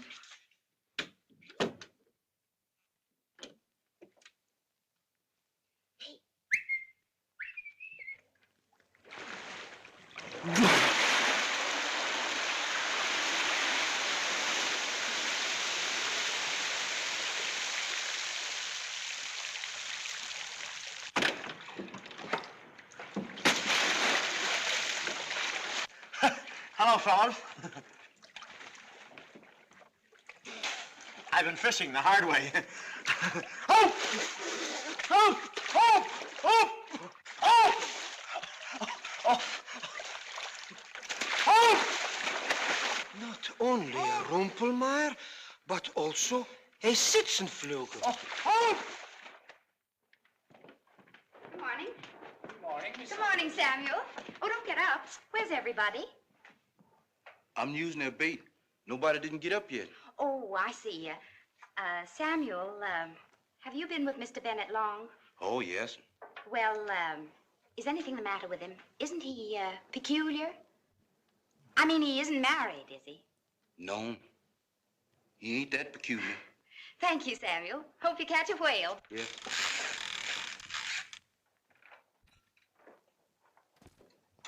Well, hello day, you all. My, aren't you chipper this morning? Well, have you ever seen such a morning? Dutchie. Dutchie, dear, I'm going to leave you $100,000 in my will. Oh, blessings on you, Frederick. Gwen, you act just like a girl in love. Do I? Oh, pardon, Miss Gwen, but a Mr. Bishop tried to reach you on the telephone early this morning. Oh, well, if he calls again, no matter where I am, I'll be in swimming. I know who the other little lovebird is. The flamingo seems to work a strange magic. We have a veritable boatload of love. What do you mean, Auntie? Well, Mr. and Mrs. Bennett are back together again. Isn't that nice? Isn't that wonderful? What? And I don't mind telling you, we deserve a little of the credit. You'll be surprised. Yes, it was a plot. We hatched it. Oh, but there is no Mrs. Bennett. He's not married. But we know differently, dear. Oh, but you can't know differently. He's just not, that's all. He told me he's not, and his man just told me to, and he's been with him for years. But we heard them talking together. Oh, well, I don't care what you heard. They're not married. She's nothing to him, nothing at all. He told me so himself. Good heavens. And on our boat. It's ghastly. What is? Mr. Bennett was in Miss Graham's room last night. We saw him go in. We were happy about it. We arranged it. Oh, my soul. Oh, Auntie. Good morning, Samuel. Good morning. You look radiant. Gainsborough should have painted you. Hello. Met him last night. So one of you ain't got pneumonia sleeping with fish. Oh, don't worry about those little things, Samuel. What time is it? You got your hourglass with you? Yes.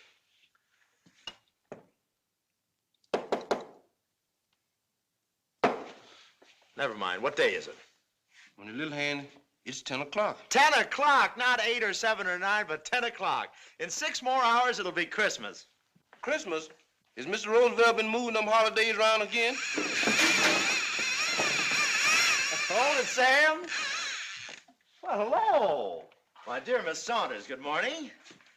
Well, was there ever such a morning? No, never, never such a night either. Yes, fun, wasn't it?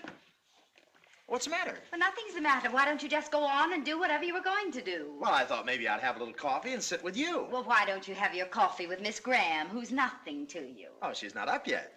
Oh, I mean, why would I want to have coffee with Miss Graham? Mr. Bennett, you're a shameless and unmitigated liar. Oh, don't say that. Don't ever say that. But you are. You lied to me. Oh, please, be quiet. Just answer one question. Were you in Miss Graham's room last night? Oh, yes, but Thanks. Thank you very much. Oh, Miss Saunders, you see... Plainly. Look what came up, Miss Saunders. Oh, go soak your head. Hey, boss. Hey, boss, I got a great big... Oh, why don't you fall overboard? What a short Christmas.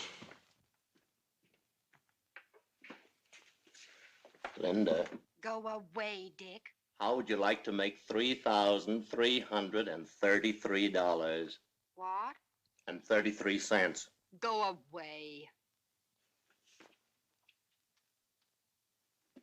How about $6,666? And 66 cents? Yeah. Come in.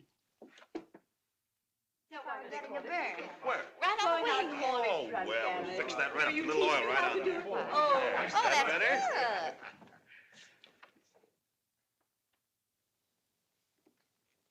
Oh, hello. Would you put some right here, too? Surely. Here's a chair here, Mr. Bennett. Oh, thank you. Oh, that's all right. Don't get up. Is she... Yes.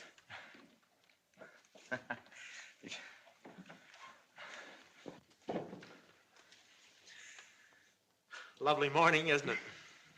Oh, I feel a little chill myself. Where's your Miss Graham? My... Oh, well, I don't know. She's charming. Where did you meet her? At the office. Look at Van. I must remember to eat more raw meat. Mr. Bennett, you seem to have established a reputation for integrity. Yeah. Tell me, was Dick trying to hide from Miss Graham when she arrived last night? I was trying to hide. Lots of people hide. Including my husband? Here I am, Barnacle Bill the sailor. Sorry to be late, honey. Tried my luck off the stern. Oh, you should have seen the one that got away. I thought she was still sleeping. Harriet, let's take a walk. This is no time for This is anything as good a else. time as any. Harriet, darling. I want to know once and for all, what is that Graham woman to you? I told you she's nothing to me. She's Bennett's friend. Oh, she is not. She's nothing to me either. Well, I don't believe it. What were you doing in her room? I had to go through her room to get to your room. What? Oh, that is... Then you were in Gwen's room. No. Were you? Yes. What? How did you get into her room? We had your clothes. I was wearing Mrs. Ralston's dressing gown, the pink one with feathers. Feathers? What? Yeah. What were you doing in my niece's room? Mr. Bennett, if you tell... If I tell, you'll be there if I could. What did you say? What? I don't chew my cabbage twice. Why did you go to her room? She asked me to and dropped that body. Gwen, I can't believe this. How dare you say such a thing? I have to. It's the truth. But this is no time for truth. Yes, it is. There's no better time. Bennett, I'm going to break you into a million... Oh, don't hurt him. I only had my glasses. What is going on here? Quiet, everybody. Van!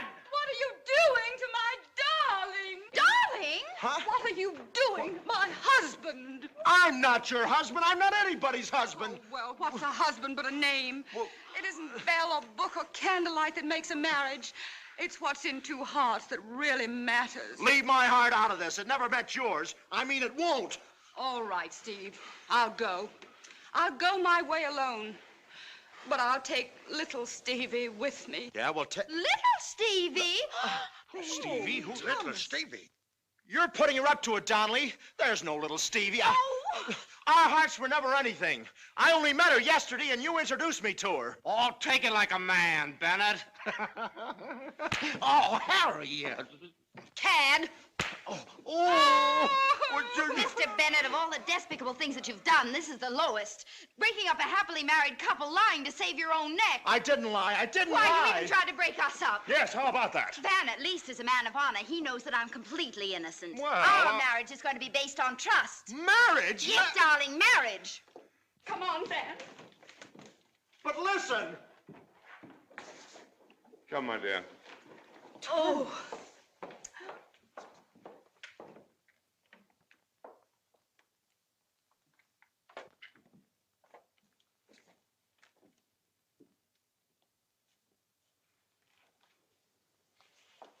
Thanks. 310 Biscayne Building. My office hours are from 2 to 4. 2 to 4. 4. Oh, Father Time, get going. Get the lead out of your sarong.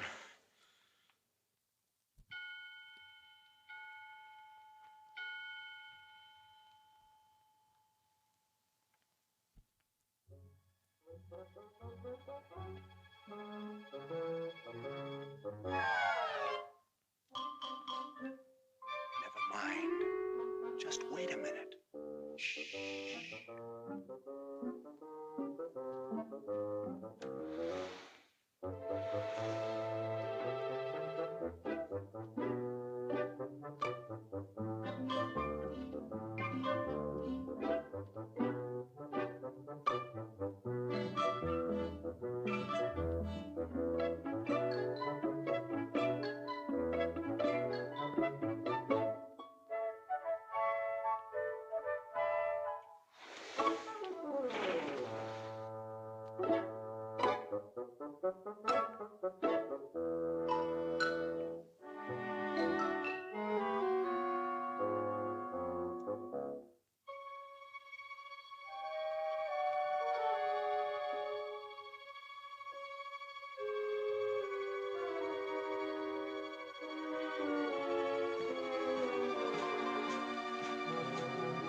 Say, what are you doing?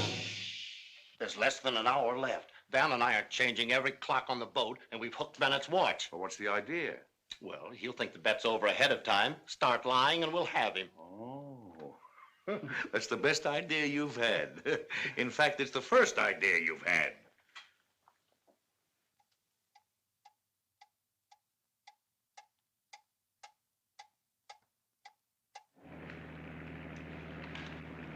Where can I find Miss Saunders? On the upper deck, sir. You can just Wait here. I'll be here. Well, maybe you're right. I don't...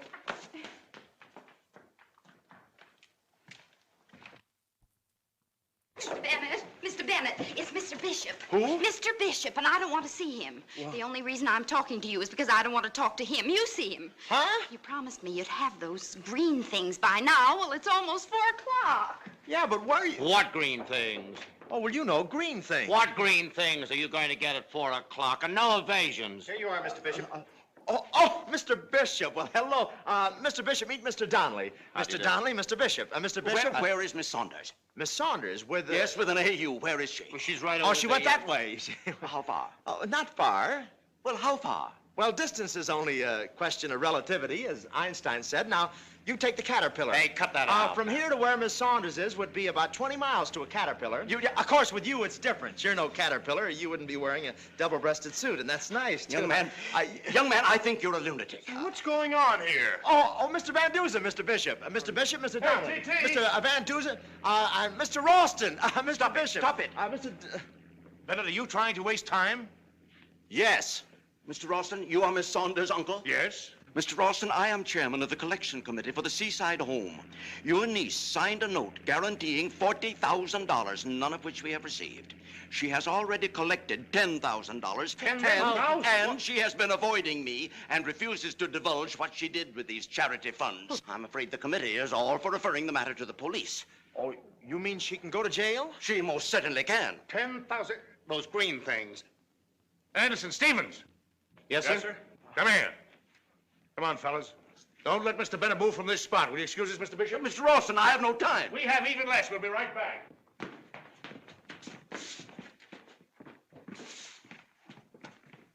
Come in here. Let's get away from that door. 10,000. That's Gwen's money. Why, of course. Yeah, she gave Bennett the money and he bet it. Well, that's why they were together so much. Hey, that's why he went to her room. Oh, I promised to double it. If he wins, gee, Husafat will cost me 20,000 more. Oh, wait. He's trapped. We got him. What? We'll get Bishop to ask him what he did with Gwen's money. That's right. He can't answer without either lying or divulging the bet. Hey, we've got him red-handed. Come on. Yeah.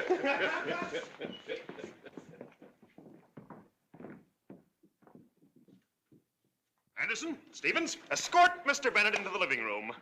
Oh, now, what is this? Wait a minute. Mr. Bishop, that man has your $10,000. Yes. Miss Saunders gave it to him. To him, that lunatic is a madman. Now, you do just as we say. You ask him what he did with it. Yes, keep asking. Don't let up. Just keep asking. No, just keep asking. Ask him what he did. You trust me. Wait a minute. This is a free boat, isn't it? Sorry, sir. Orders. Don't get so physical. I got a brother who's a Marine.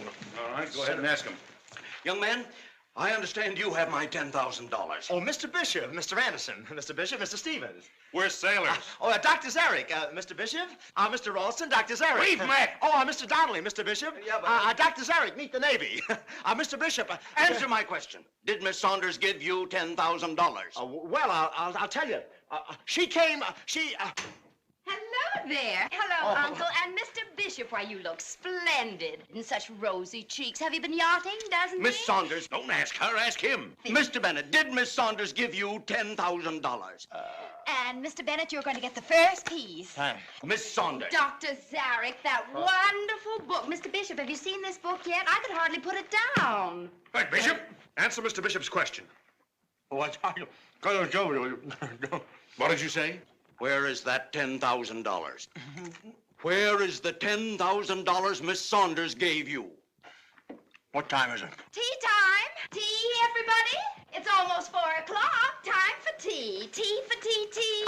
We don't want Take that stuff tea. away from him. I'll serve yours myself, Mr. Bishop. I demand to know what he did with that. Oh, that's too bad. I'm sorry. That's too bad. I'm all right. I want to know what you did with Mr. it. Bishop, did you meet Mrs. Ralston, Mrs. Van Dusen, Mr. Van Dusen, Mr. Bishop? Is this a madhouse? Practically. Perhaps I can be of some help. Shut up! I beg your pardon. He's my guest. Answer the question. Sit down. What did you do with the $10,000 you got from Gwen? Samuel, it's tea time. 1 lump or 2. 2 lumps of lemon in mine, please. What did you say? I'll just take a cookie. Cookie? Come on now, this has gone far. Cookies or I don't crumpets? want any. Oh, yes, you do. I- Crumpets? Pink cakes or what? Crumpets or no crumpets. Either you'll answer my question or I'll send for the police and charge this girl with embezzling charity money. This can hardly be kept out of the newspapers. Well, it'll certainly be in my paper. Well, you wouldn't print that. This is news. Business is business, and news is my business. Bennett, I think I'll find words this time that'll keep you awake. Come on, tell us the truth. What did you do with Gwen's $10,000? Oh, do you really want to know? I must know. And you want him to know what I did with the money? Yes! And you want him to know? Yes! Yes! Yes! Answer him. Well, if you all really want to know what I did with the $10,000... Yes?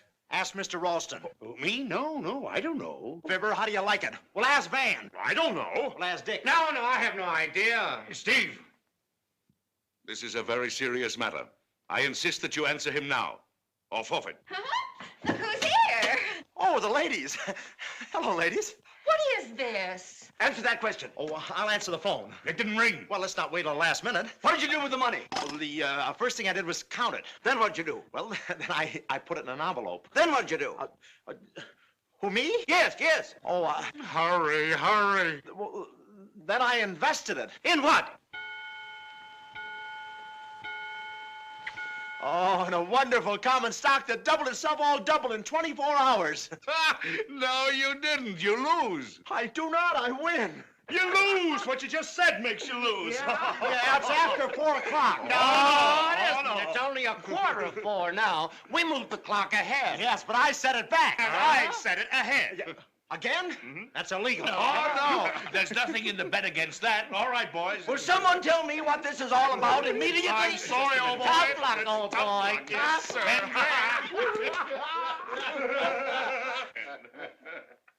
I lose? I've lost. I guess it's my fault, boss. I didn't know I was doing nothing fooling with the clock. Oh, well, never mind, sir. What'd you say? I said I come in here a while ago and I seen by my watch that the clock was wrong, so I moved it back 15 minutes. When it comes to watches, I'm a stickler for details. Oh, Sam! Oh, then that's the right time. Well, thanks, fellas. My condolences. Thank you. Better luck next time. Thank you. I didn't know I was doing nothing wrong. Now, wait a minute. How do we know Pudgy, that... listen. Huh? When you hear the tone, the time will be 3 minutes after 4. Did you hear the tone, Pudgy? Yeah. Samuel, I'm going to buy you a platinum watch. In the meantime, you can give me your old one. Yes, that belongs to you anyway. Mr. Bennett, would you be good enough to explain? Oh, yes, I will. You see, I bet that... Oh, won't you sit down? I bet them $10,000 of Gwen's charity money that I could... Yes.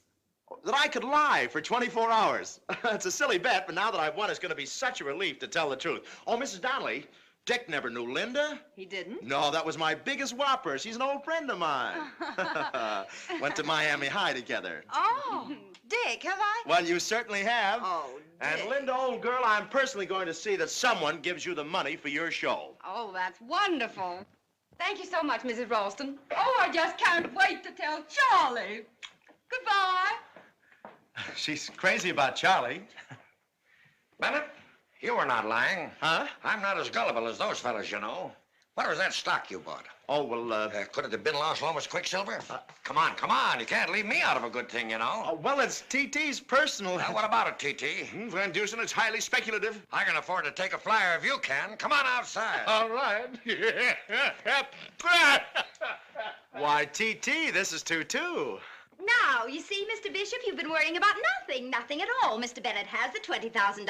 Uncle's going to double it. That makes 30. No, I mean 40, you see? Oh, well. And as for you, Mr. Bennett, may I see you outside for a minute? Oh, you bet. Mr. Bennett, may I? Oh, Mrs. Van Dusen, you know what I said about you? Yes. Well, I didn't mean that. You look about 18. Oh. Well, 28, even on a clear day. No, flatterer. Yes. There, you see, dear? And Van, you know what I said about you? I meant that. So, you made a bet to lie for 24 hours. That's the truth. Oh, well, then you didn't mean it when you said you'd like to kiss me. Well, I'll tell you a bigger lie than that. What? I don't love you, and I don't think I could kiss you till your ears fly off. Well, there's no harm in trying. No, there isn't. Not only a Sitzenflügel, but also a Wolfenschnitz.